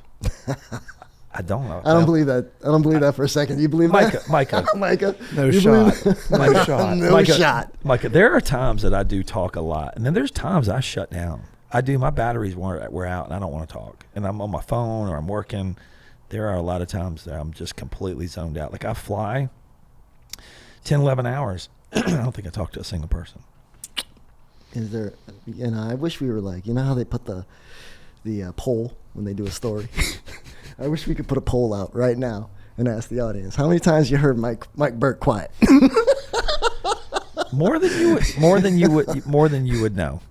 Yeah. It's the thing with you and Micah C is I am like if I was a concierge, like I had a nightclub, and when I had a nightclub, Now there's something I didn't know about you. yeah, I had a nightclub. What was it And called? Can't tell you. No, I want to know. No, I'll tell you off air. No. You can't get me on air to admit Shiny Gardens. I'll tell you later. Not tell me the name of this nightclub. So is it clean? it was clean. Okay, so tell me the name. It was called the Medicine Ball. What's wrong with that? And so it was a nightclub for ravers, and Okay. we served no alcohol. It was mainly Little blue pills? that's what the customers were on, maybe. But we only had the unique thing about this is we'd have DJs flown in. We had 2 rooms. We took black plastic and we took an abandoned building that was gonna the city of Charlotte was tearing this down. If you ever seen like an old Kmart, like a Kmart building, Yeah. and then they leave like the shopping center. And that's what we did. We took like an old Kmart. Let's just say Kmart. It wasn't a Kmart. It was like a boot store or something. But they moved because the city was going to be taking out this entire building to do an on-ramp. So it was 6 months, a year, and they were going to do away with it. So we went in, and I knew the guy who was a property manager. And I said, hey, dude, we just want to do some special events here. And so on Saturday nights, we rented this place, and we would put black plastic. And we went to all the Goodwills and all the like, what is it? What's Goodwill, and then what's Michael? What's another Goodwill? Like a Salvation Army. Yeah. Salvation Army, yeah. And we bought all the couches we could find, right? Every one of them. And we went to, it wasn't Walmart. Maybe it was Walmart or Kmart, one or the other. So dark inside you couldn't see those couches. So Yeah. it didn't So matter. no. We bought black bed sheets and wrapped the couches in black bed sheets. And then we took like the 3 mil black plastic and created rooms out of the black plastic hanging from the ceiling, staple guns and shit. And then we had 2 ropes. A lot of black lights. A lot of black lights. And we would sell Tide, liquid Tide, and one of the foam brushes for like $5. And we would have walls that you could paint, and the black lights would shine the brightener inhibitors off Tide. When you draw and paint on a clear wall, like a paint wall, the black lights will show you what it is. And you'll know that from Gone in 60 Seconds. Because in Gone in 60 Seconds, they wrote on the wall the cars and then shine a black light. I didn't know that's what they used. That's what they use. Oh, learn something new every day. Exactly. Everybody goes, well, man, you don't really make money off this podcast. I said, no, but I learn a lot of shit. Everybody's like, dude, why the hell are you doing the damn podcast? I said, because I hate reading books. Trying to learn from everybody. No shit. I got a dude right here that's telling me about injecting molds at 50 tons. And I'm like, learning all kinds of stuff. But anyway, the nightclub, we had two places. So we had a little back room. We'd go to like Costco or Sam's Club, and we'd buy water, juices, and all the waiters and waitresses would buy everything for $1 for our stations, and they'd buy ice and everything from this back room. And then we would charge like $20 midnight to 2 to 6 was $40. So when all the other clubs closed at 2 in the morning, they would come to us, and we served no alcohol. It was just water. Didn't have to. It was an entertainment place, and it was after club. And then my wife and I learned how to DJ, or I learned how to DJ, and then she would help me set up, and we would do the Greek weddings, and I would DJ for the Greek weddings. And a lot of my Greek friends would call me, and they still know me today as Lightning Mike, because I was tinting windows, and I was running a DJ service on the weekends, going and doing weddings, and we'd eat prime rib. And I got in with all the Greek families that owned all the restaurants, and it was funny, man, because they had brought in bands from Greece to play the authentic Greece music, and then they wanted about 45 minutes of intermission of dance music, so I would come in and DJ. How long did this last? 2-3 years. Wow. Yeah, 2 or 3 Took them years. that long to build the on-ramp. It did. City roads, I mean, they take forever. Well, they just eminent domained it, and that's it? Yeah. And so it was one of those things where we ran it as far as we could do, and we'd flyer every nightclub in Charlotte. The night, of the club, we'd get out there at 9, 10, 11, 12 o'clock at night, be flying, and have groups of flying. So there's something I would have never learned throughout you probably. Yeah. In normal conversation. But we only had 2 places to collect money, from the back room and the front. Mm-hmm. And we pay we get the entertainers that come in and DJ and stuff. And I had a couple partners on it. A lot of people didn't know I was involved. Mm-hmm. And it was a specialty Well, type. they do now. They do now. Shit. Yeah. There was no credit cards back then. Just saying. That's amazing. Just saying. I mean, typically at places like that, there's always some stuff that goes down. Yeah. So, Yeah. And we had 2 girls that were body painted in glow, and they would swing back and forth as you were walking in. So when you walked in, That's hot. it was hot. Yeah. Yeah. Now you're past the statute of limitations, so we could talk about some stories. If you Yeah. want. We have a lot more we can probably talk about, but yeah. Other than that, that's about it. I want to know more about you, man, not me. You're opening the door listen, to me. man, that blew my mind. Yeah. I'm That's always all right. thinking about you as the guy behind the squeegee. I mean, right? listen, I'll tell you a quick story. 13 and a half, 14 years old, I started cooking at Showmars. Mm-hmm. At 16, I was so fat when I was a kid that my feet were square, so I had to have specially triple E shoes. Micah's laughing. Screw you. Square feet. I did. I had square feet, bro. It Fred looked like a box. Flintstone. If you could take a shoe box and put it on your foot, I was wearing shoe boxes, bro, with duct tape. 14. Yeah, no, like 10, 11 years old. So I always had to get special. So everybody's making fun of my shoes. So you wore Fisher Scientifics. I wore. I don't even know what the name. They were like they look like They were embarrassing. they were so embarrassing. Yeah. And I lost weight, got taller, worked out, started doing martial arts and stuff, and sprouted up and got some confidence and told myself, I said, if I ever get an opportunity to work at a shoe store, Boy, did you get some confidence. you damn right. Don't mess with Mike Burke. Wow. Yes. Well, when you were picked on from 5 years old to 12, Develop a thick shell. yeah, thick shell. Yeah. And then from 12, it was like rocket fuel after that. And but yeah, I just didn't take any shit from anybody after that. You And don't so- have- you don't you have don't to have now. to now. Damn Look at you. right. Yeah. But no, the thing is, man, shoes. My 16 years old, I worked at Athletic Shoe Warehouse. And every paycheck, my mom, I know probably listening to this. She does listen to my podcast. My dad does too. Every paycheck. And my grass cutting money or whatever else money I had went towards shoes. Shoes. I literally had a closet of every type of shoes. And if I had half of those shoes today and never wore them, talk about money. And you still collect shoes like that? I don't anymore. No, I think after my back surgery, I gave up on shoes just because I need flat, neutral shoes now because I have nerve damage in my left foot. So I don't really respect shoes like I once did as a designer. Now I want them more functional. Now it's like, I don't give a shit. I'll be the dude wearing the weird shoes because I am big and bald and confident. And I'll walk in and be like, bro, I'm wearing these fucking Ultra shoes. And they're like, what the hell is that? I'm like, bro, they feel good on my feet.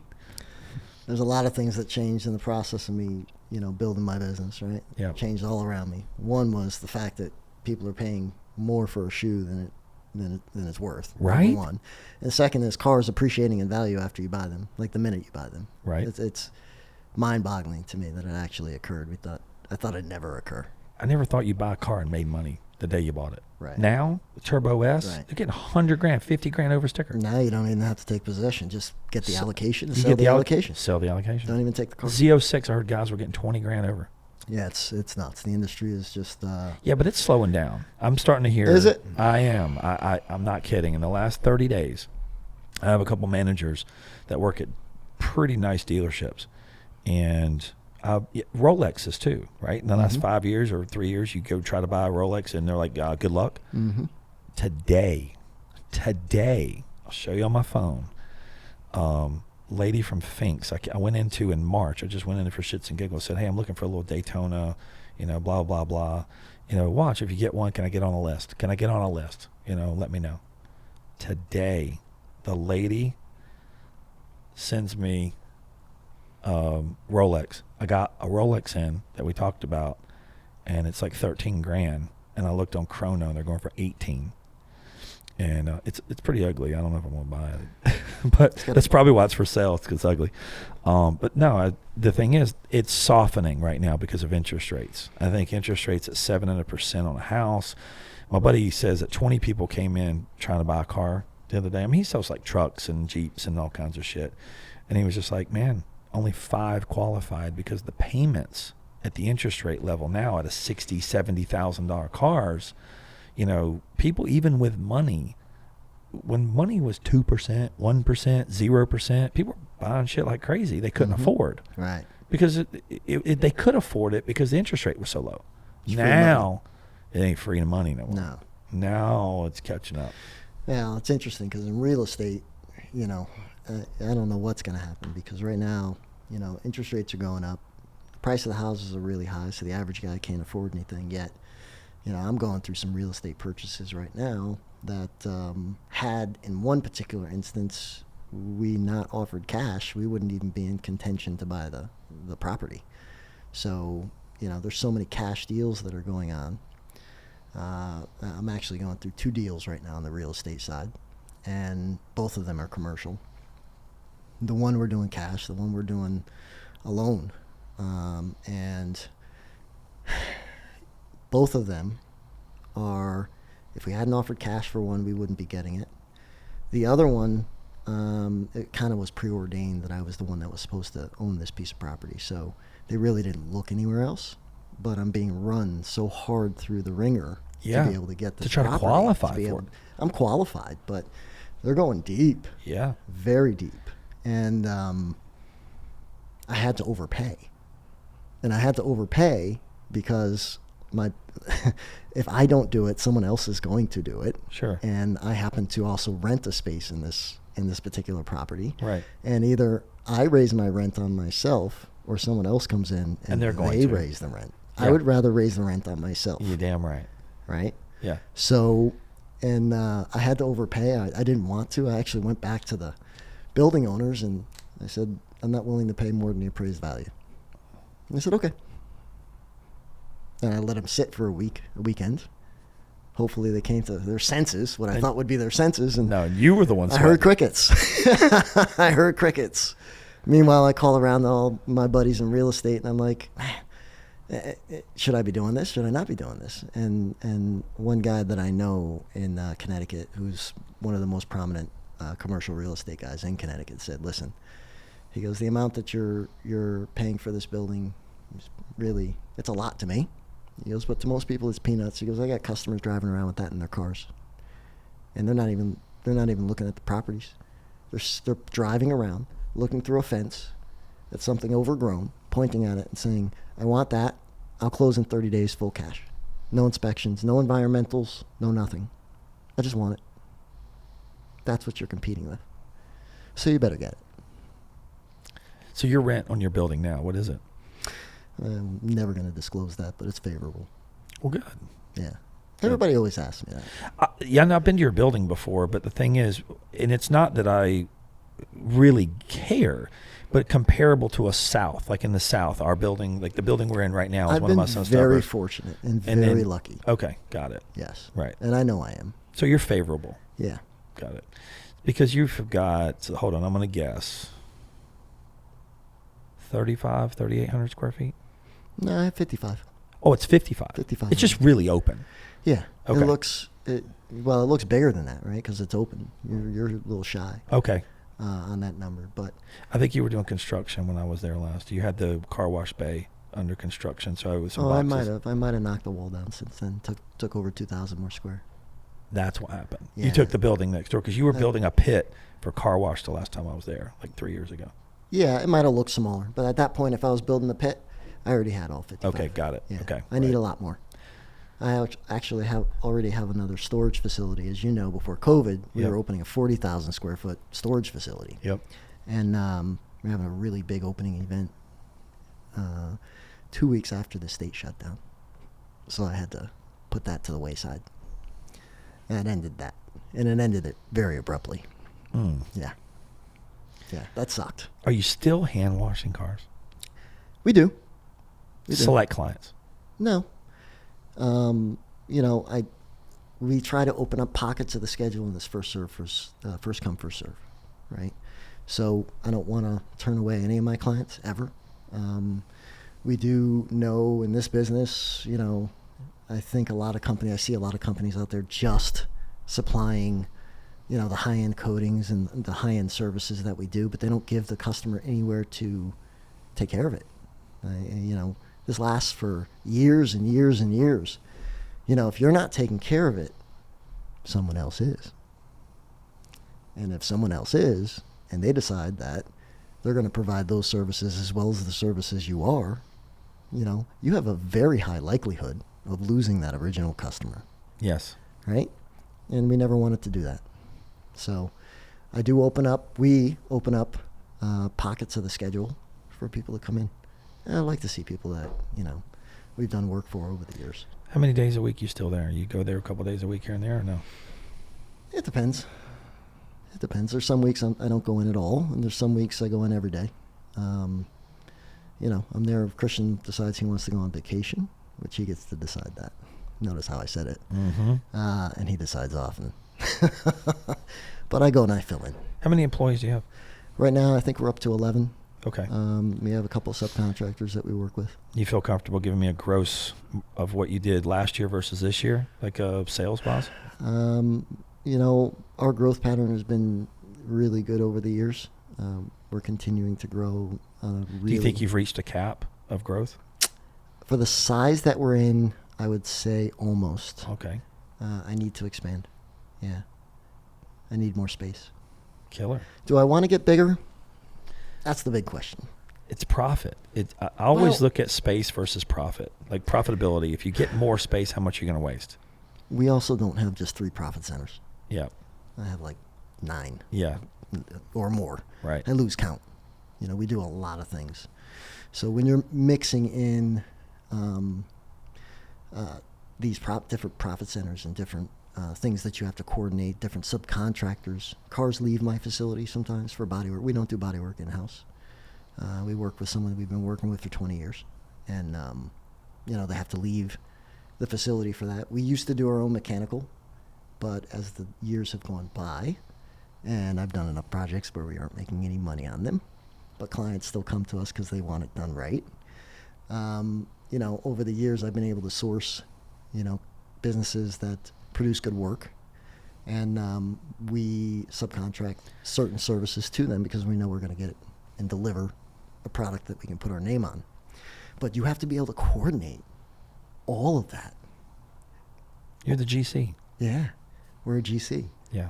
And it gets pretty complex. So to get bigger is, I think from this point, for the staff level that I have, I think we're at the right level of people that can communicate with each other effectively.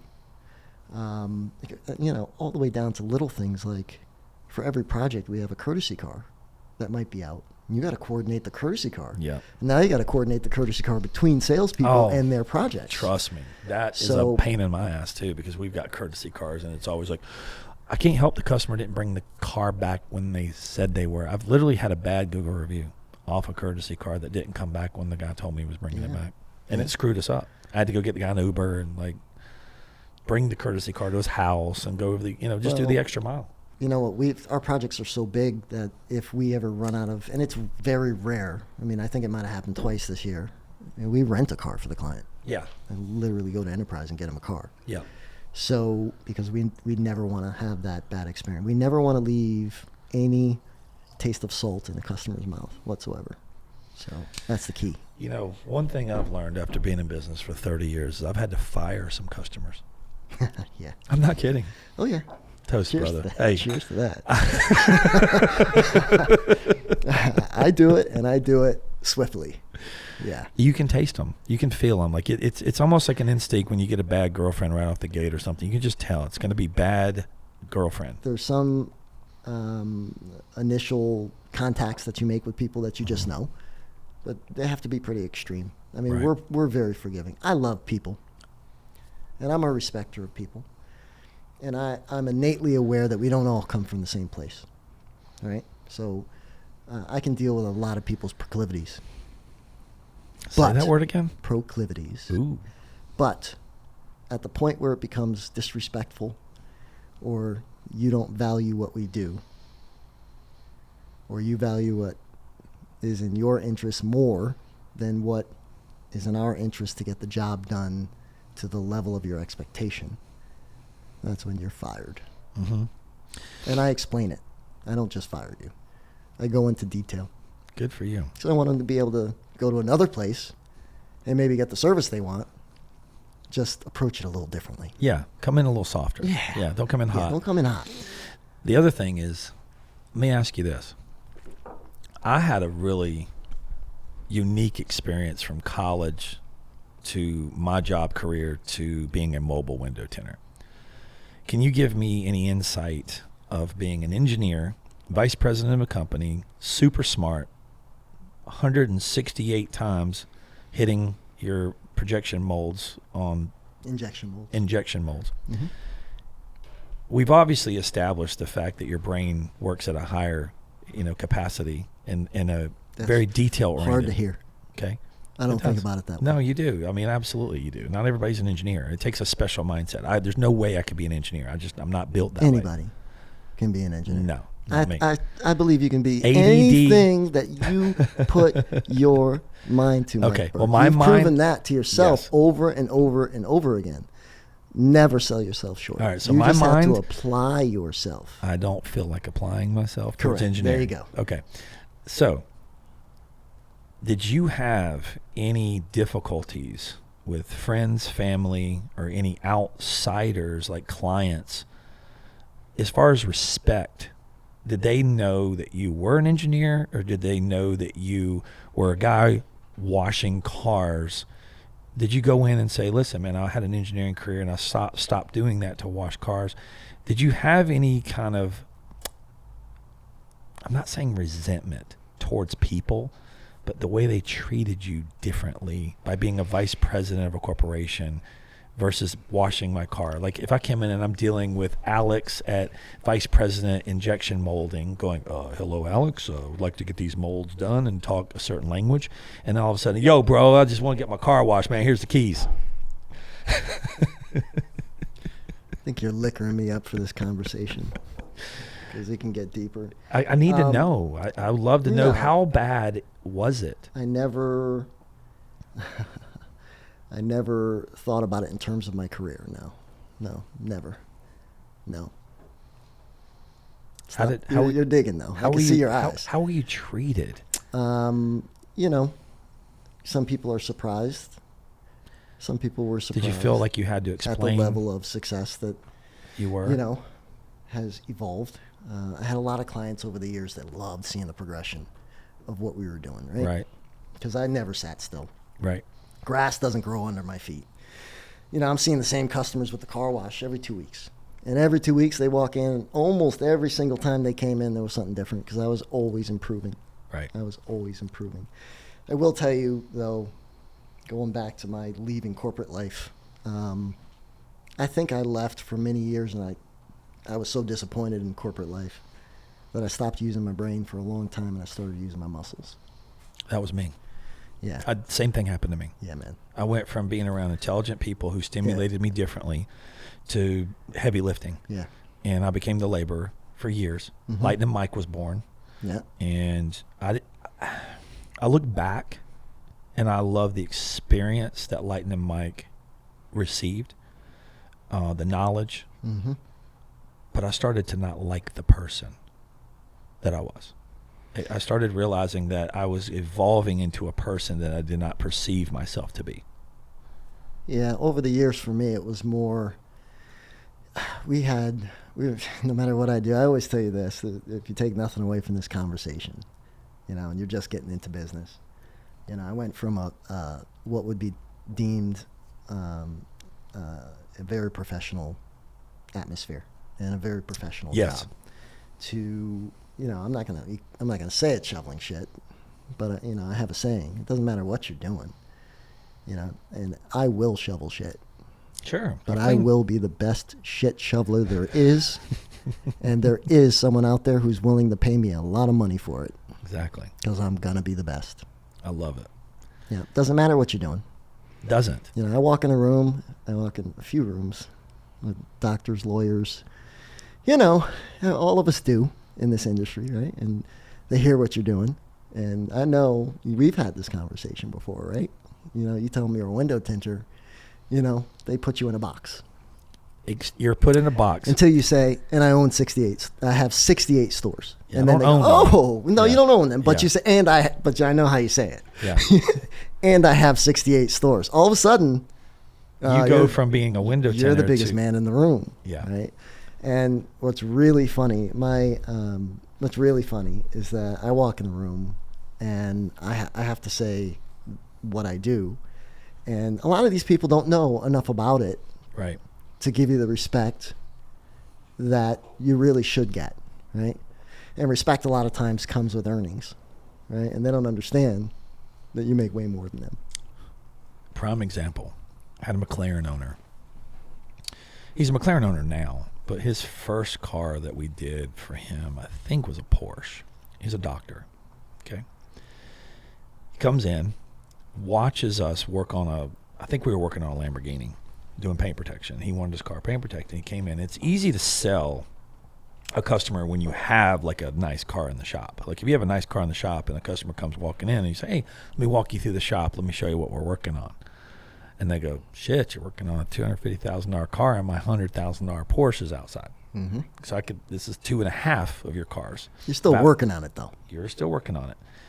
And they look at the paint protection and they look at the quality and they look at what you're doing and they're going, dude, this is so cool. This is really cool. I love the process. And they start getting involved. And the guy's like, I'm tracking my car. And he now starts to treat me like I'm one of his garage buddies. And he's not saying he's a doctor. He's not acting like I'm a paint protection installer. It's two car enthusiasts now talking cars. And this guy today is still one of my friends. He gets a new car. Him and his wife both drive a Trackhawk, a McLaren, and a Porsche. And he's a longtime customer of ours. And I've been to his house. And when we did a commercial for the cable TV, we actually tinted his house. We did roller shades in his big foyer. And we went out and filmed his house. And it's on my commercial today. I like being in the background, right? Yeah. So now the person who's doing that introduction is Christian, and he's walking clients out into the shop. And when I am there, and when I feel like You're working on cars, laying film, I'll be Yeah. out there working on film. And he does this on purpose. He brings customers into my orb so that I can hear the conversation. Orb. Yes. I love it. And I will drop my squeegee, or I'll have a squeegee in my mouth. I'll take Yeah. the squeegee Oh, out of yeah. my mouth and I'll turn around and I'll just start interjecting into the conversation like regular. And I can see the look on people's face. They'll look at me like, why are you talking to me? Literally. You see it. Yeah, yeah. Isn't this guy supposed to be working? Why'd you just turn around and just like rudely interrupt? And my nephew will reach out and touch him on the shoulder and go, oh, I'm sorry, this is my uncle. He owns the place. Oh. And well, how are you doing? How you doing? Yeah. Yeah. And now I can The continue temperament on with the changes. temperament completely It changes. does, doesn't it? Yeah. Yeah. But the better ones are, I like the ones when we go out into the professional setting though. Yeah. And I recently did a job at I won't mention the name, at a financial institution very big financial institution in Manhattan. And I was doing some paint protection film on tables, and I went to do it myself, right? And I'm carrying, in the middle of the day, I'm dressed nice, as an installer. I'm dressed pretty clean. But I'm carrying a 72-inch box of PPF with a 48-inch box of PPF, and so they're heavy, plus my tool bag, right? And I'm walking through, and I'm seeing all these secretaries wearing their red bottoms and their Gucci and their Chanel and everything, And I see all the offices on the outside, and I'm walking past the glass, and you can see everybody looking out the glass, looking at me in their three-piece suits, and I'm just smiling away because I'm like, per hour? I'm making more than y'all right I'm now. making more than all y'all. Love it. Yeah, you gotta love it, But that's what it is. Awesome. Yeah, like I have customers that'll walk in the store when I'm there, and it'll be stores that I don't manage a store. Like I don't sit in any of my locations or manage a store, so people don't know who I am when I walk in because they've had a relationship with whoever's there. And they'll walk in, and one of my employees or something will say, oh, this is Mike, the owner. And I was like, oh, look, I'm not the owner. I said, all I do is pay the bills, the lights, the power utilities. I said, I look for the change. I said, I'm the guy that comes back at the night at the laundromat, and I come in, I go, oh, we got a couple quarters. Mm-hmm. And I said, these guys right here are the ones that run the place. I said, me, I'm just the guy that, finances everything on the back end. I said, these are the real workhorses of the, and I praise them. I don't want the limelight anymore. I really don't. Like, when you're younger, you kind of have to hold your chest up a little bit. And you're like, oh, I want to prove myself. I know I've proven to myself what I can do. And I don't need to prove myself anymore. And you're so right about that. So we talk about even the history for me of making injection molds. Man, I didn't make the molds myself. I managed the flow of the build of those tools. Sometimes I might have designed some of the splits and some of the dimensions that the guys should have produced in steel. But the real work was done upstairs by the craftsmen. The craftsmen. Making the artist. I call them artists. Without them, I couldn't have done it. In my shop, without my employees, without my teammates. You don't look good. They're the ones producing the work. I really don't have to look at the work. That's why I'm not there. We've established systems and, within the company, even down to the way that, I compensate my team. I compensate them as if they are owners of the facility. Right. They get compensated for the amount of work that they produce. I'm the same. And they get compensated very well for it. And as a result of it, they act like owners in a lot of cases. There's some anomalies here. Sure. Everybody has their moments. But, I'm the guy that steers the ship, right? When I see those, I'm the guy that recognizes those moments and then makes course corrections, right? And without my team at Automobilia, it's a funny story. My logo's evolved over the years. And, we can all be a little egotistical when we first start. All right? 1,000%. Because you poured your heart. 1,000%. Your soul. You gave a little blood. You might have even gave a kidney. And you know what? Right? You should. Yeah. So initially, my logo actually had a big A in the middle of it in cursive. And there's been a couple times I had to tell people that A stands for Alex. Alex. Yeah. They asked me, what is it? It's Alex. Well, I removed it. Because as my team grew, I realized the company's not me anymore. The company is who I surround myself with. And my team is Automobilia. I don't need the A anymore.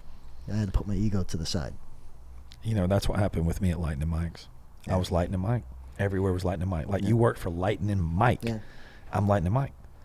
And then when I started Sunstoppers, for 3 years, no one even knew I owned Sunstoppers. Great name, by the way. Thank you. I was actually thinking about it the other day. But nobody knows. When I first started, I came back. I ran an advertising agency that I started after I sold Lightning Mike's. So I got so burnt out on the industry, about killed me. I was answering the phone. I was managing so much. And I learned so much of what not to do again. Mm-hmm. If you were to ever go and get another building and open it right now with the knowledge that you have, we would make so many changes. I'd be successful a lot quicker. A lot quicker. Yeah. Myself too. Yeah. And, I tell my installers when we have meetings, or my partners, I call them my partners, I built the ship, okay? I built the ship, and I put the gas in it. But you're the captain. Steer it.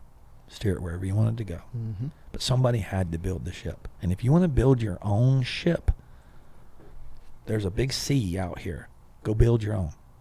But if you want to be the captain of this one, there are multiple ships in the ocean. That's a nice way of putting it. I'll get there someday. There's just multiple ships. I mean, we have lots of ships out there in the ocean that are all named the same ship. And that's where I really love. My passion is bringing people together. I love being a coach. I love being on a football team. I love being on a rugby team. I love being in a martial arts team. And I love everyone having the same goal. Mm-hmm. We all want to get better as people. Like meeting you, just this conversation, I've learned a lot. By being around you, your presence, having friends at your caliber, what I always say, your caliber, which is super intelligent, very successful. We all kind of tend to gravitate towards each other. Yeah. And we do. You notice that? We do. Yeah. And we're always pushing each other silently, but we're each other's fans. Like, I'm a fan of you. And we all do things a little bit differently. All of us do. We all do. All do. And You you know, know, when I say all, there's a group of us, Yeah. about 10 of us, and we all do things Yeah. different. But we're all fans of each other. Sometimes I wish we could all pull a little bit of the best from everybody and put it in one place, because I think things would really explode. Really. Yeah. I agree. I think That's where the egos come in. it is. And there's still some there, right? And I'm losing mine every day. Like, I would be honest, the older I get, the more tragedies that happen to me. You know, I just took a 3.5 week hiatus of traveling. I lose mine really quick when there's freedom at stake. Yeah. Yeah. Yeah. You know, we all get older. And, you know, in the industry, if there's something that we can try and impart on the guys that are in the middle of their careers or in the beginning of their careers, is to have an exit plan. You got to have an exit plan. It can't be just you. And you really, you know, you can't just use the muscles. You know, I did it for a long time, and I realized very quickly that when my body started to break down, that I need to have a way to carry this out so that I have a residual income. Yep. Or I can diversify into something else that brings me income without me having to use my muscles. But Right. you can't use your muscles to figure that out. You have to stop to use this. And if you're working all day, like I still see people sometimes talking, when I do go on social media, talking about how much work they have and how late they're working and how many hours they're working. It's not about how many hours.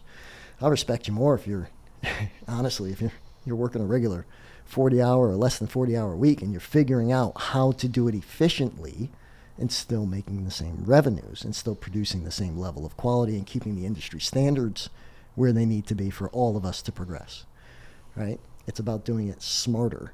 And in the process of doing that, you're going to hopefully flush out, and you're going to have people, because they see you doing it, that want to be a part of it and maybe can help you or participate in the legacy of your business so that it can continue on without you and produce income as you're riding off into the sunset. Or, in my case, half in, half out, and using some of your income to start generating other streams of income so that you can start riding off into the sunset. Right on. Yeah. But you have to have that plan. Right.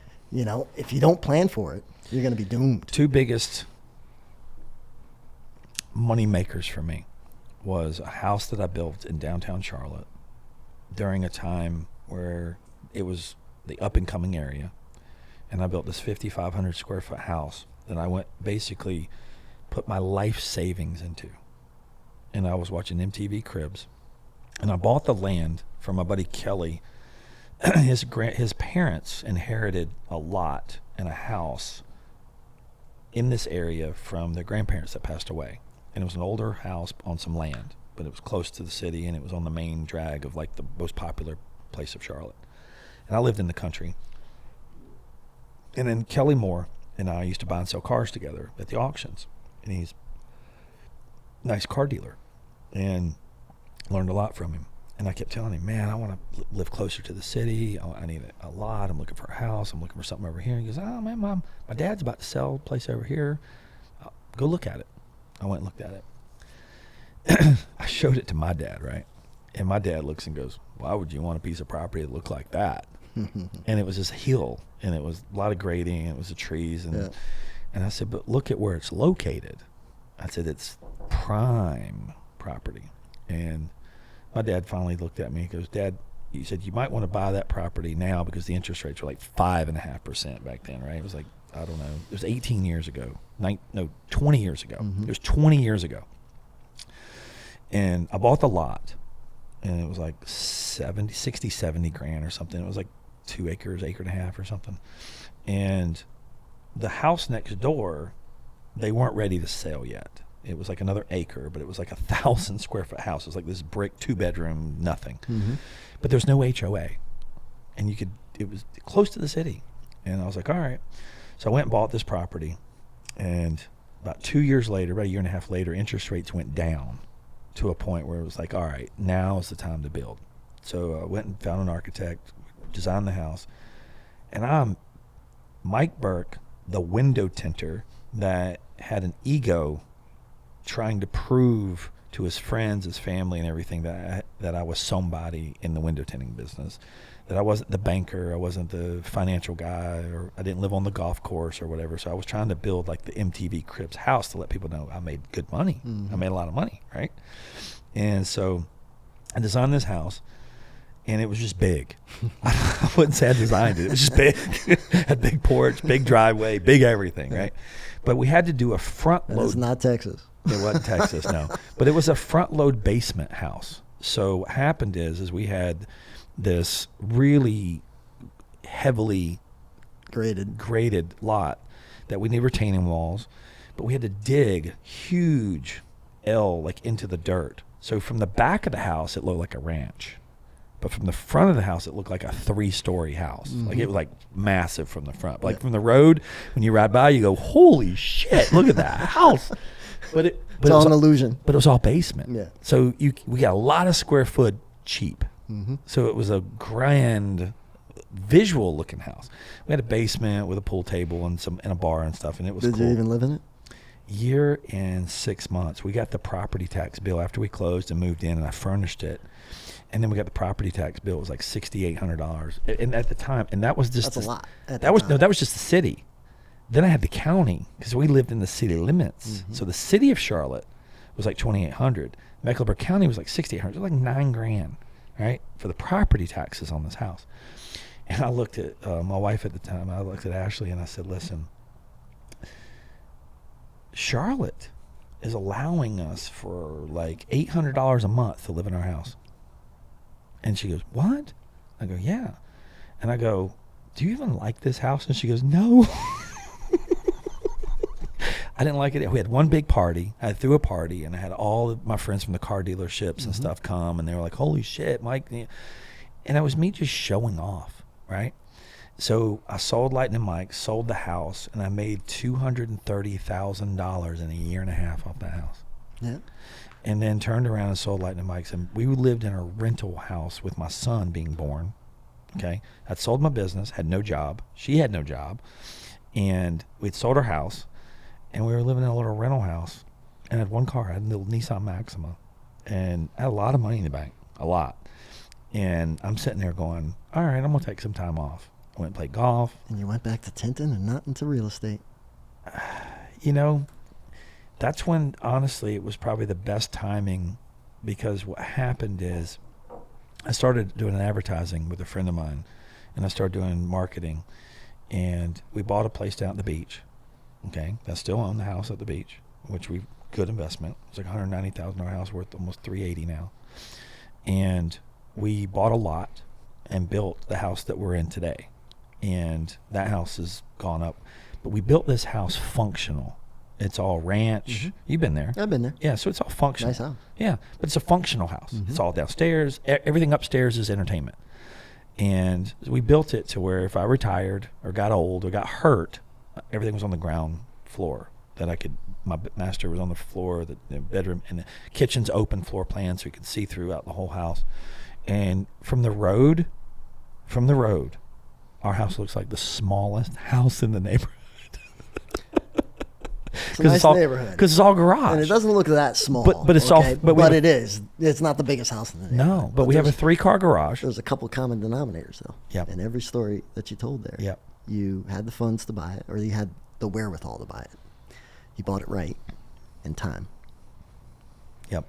Time is the one that people just can't seem to get right. You have to Give it time.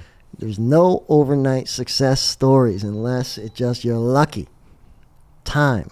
Time is the moneymaker. Time. You bought it right, and you had the wherewithal to do it. And there's a lot of wherewithals to be able to do it. Sure. You just have to put your mind to it.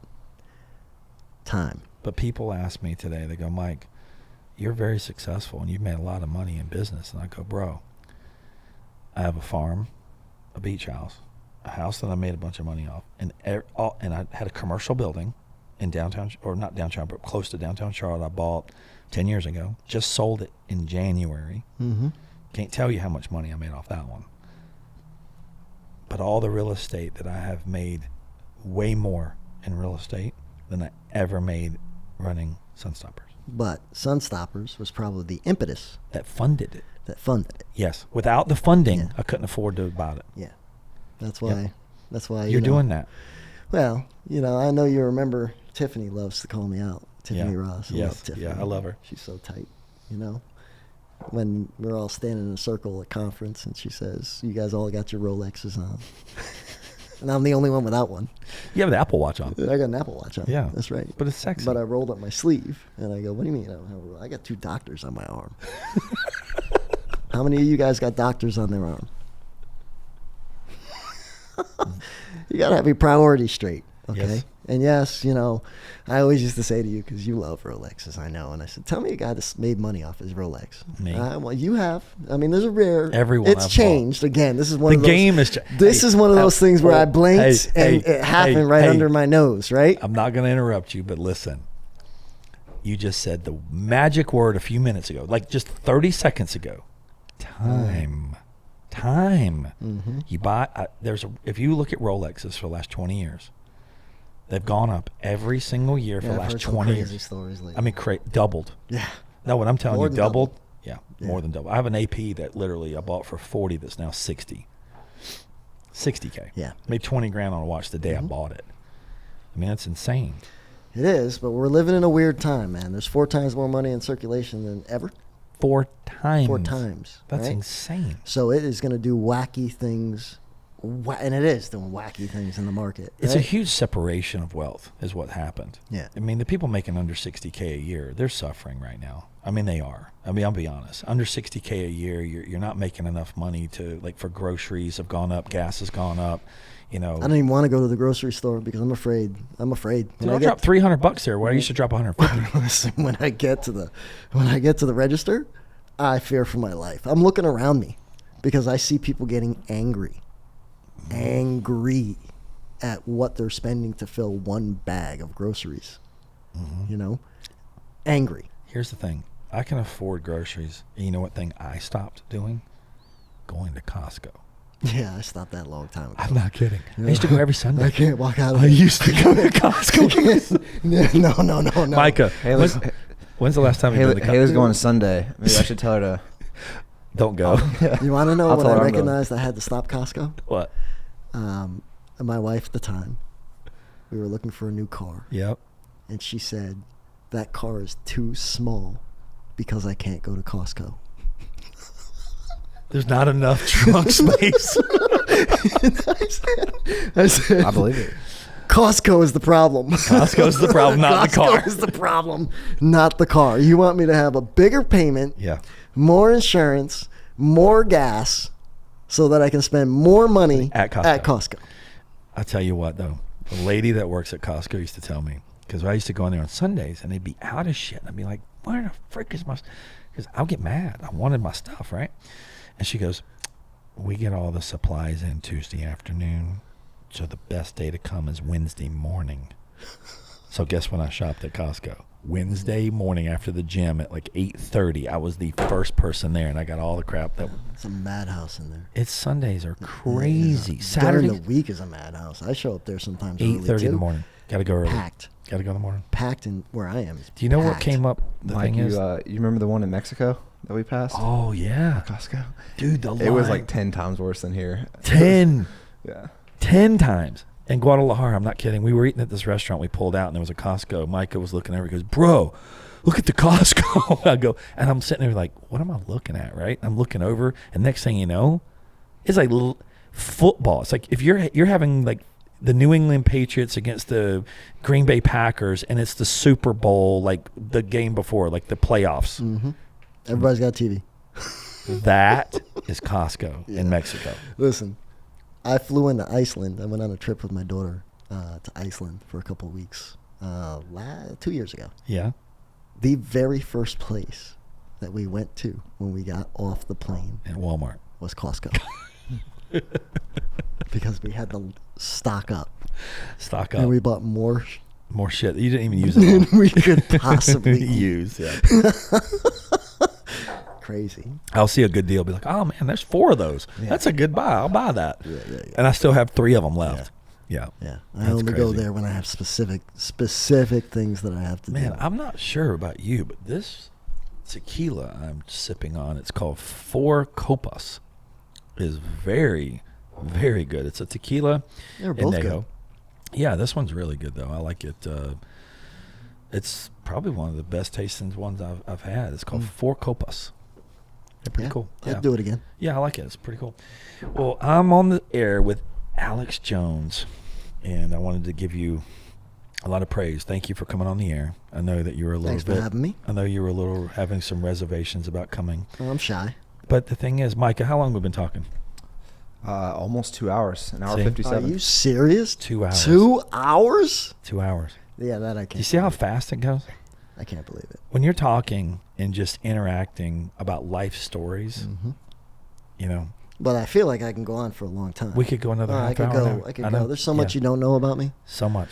But we're And going to there's dinner. so much I don't know about you. You don't know a lot about me. No. You There's know. some things I probably Here's don't the want to thing. know You about you don't. But you know what happens? What happens is we get a conference, we get a visit with a friend here and there, but alone time with me. What people realize is that there's a Mike Burke, and then there's Lightning Mike. Well, I'm gonna find out tomorrow. Tomorrow we're going out to my land. We're gonna have Yeah, some fun, baby. We're gonna have some fun. Yeah, we're gonna countrify you. Yeah. But you're already kind of Well, countrified. I'm kind of excited to bring our Oh my God, our it's other gonna be so reel. much fun. see Micah, him- if you could come tomorrow see and him video get dirty Rick for get the dirty. first What's time happening? ever. Rick Jeffries owns a business similar to ours. He is the paint protection god of this industry, him and Joe. Okay. And Automotive Elegance in Boston. They do, I don't even insane amount of paint protection. Like if you would just say a certain amount, it's insane. All you got to do is say he's got 46 installers, and all they He's do got is paint protection film. 46 paint What? protection installers. 46. Okay, Dude, that's 46. nuts. Yeah, Well, that- 46 people in his organization. Yeah, right? it's insane. So- and he's OCD times 1,000. Like he's the guy that would like iron his underwear. Okay, like iron his underwear. Come on, man. You're not here. You're He's not probably here, listening- Rick. he's I probably mean, listening. he's He's not like, yeah. that bad. Bro, I've been with him for a bro, week now. You Bro, know, I lived he's with my- him for a week, and he would iron his underwear. Nah, man, come on now. I haven't seen it. I'm with him Alex, I'm giving the audience the picture of what this guy too. is. Yeah, don't paint him like that. But he's never shot a gun in his that life. bad. He's never shot it. He's a great guy. I love him. I love him for all his I mean, I'm quirks. just in the back of my head. I'm going, what's that say about me? Your shoes. What You have does that sur- say about irons me? his shoes. I don't No. iron my underwear, but I But- will tell you, I fold them very neatly, and I do color coordinate them and layer them in the drawers so I can see them all, and I match them to my outfit. But you know what? When he buys a new pairs of shoes, he ceramic coats them the first day, I'm sure. I mean, you got You to be probably Gucci do. down to the socks. Yeah. That's what How many they say, pairs of right? shoes do you own? I don't know. 100? No, it's not that bad. I 50? throw them out. I'm 50? not. Do you donate? Yeah. You know what I think is really cool is, you And, know, and all the ones I donate, most of them, Do you know except the ones Danik? I use in the yard, You they know still look Danik? new. you know Danik Yeah, and Mike. of course. Okay.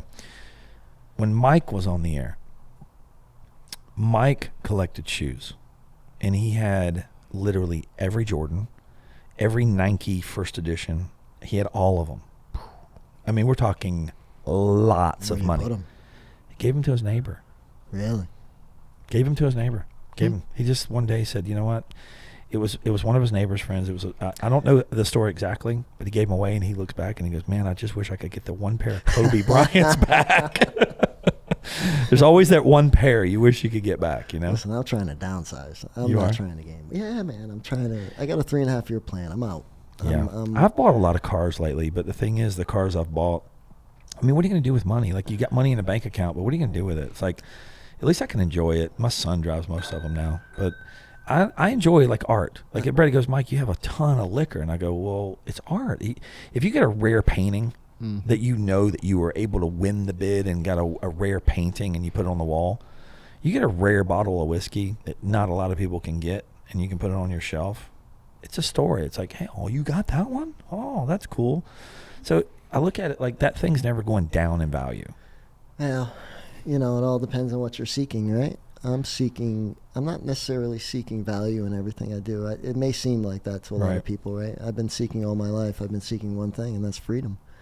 That's that awesome. one word. And when I collect and what I want to collect, if I could do it from this day forward, I want to collect experiences. Well, I'm in. I told Right? you the last time you and Yeah. I met, you said when you go on vacation or go somewhere and you do something cool, call me. Yeah, And you know what? After today, I believe you now. yeah, 100%. No, but I believe you now. Yeah, I am. It's not that I didn't believe you before, but it's now I Well, believe you. People, and I know, people see me and they when I'm at home, I'm like I said, I'm hustling. I'm all the time hustling. And they think I'm all about the dollar bill. I mean, I'm not. The dollar bill is what provides me the freedom that I'm looking for. So Well said. while I'm chasing that, I'm not chasing the dollar. I'm chasing my ability to go have experiences. We're in the same boat. That's Just it. about a year behind you in age. But Yeah. you know what? My 50th birthday, you're coming. Let's go.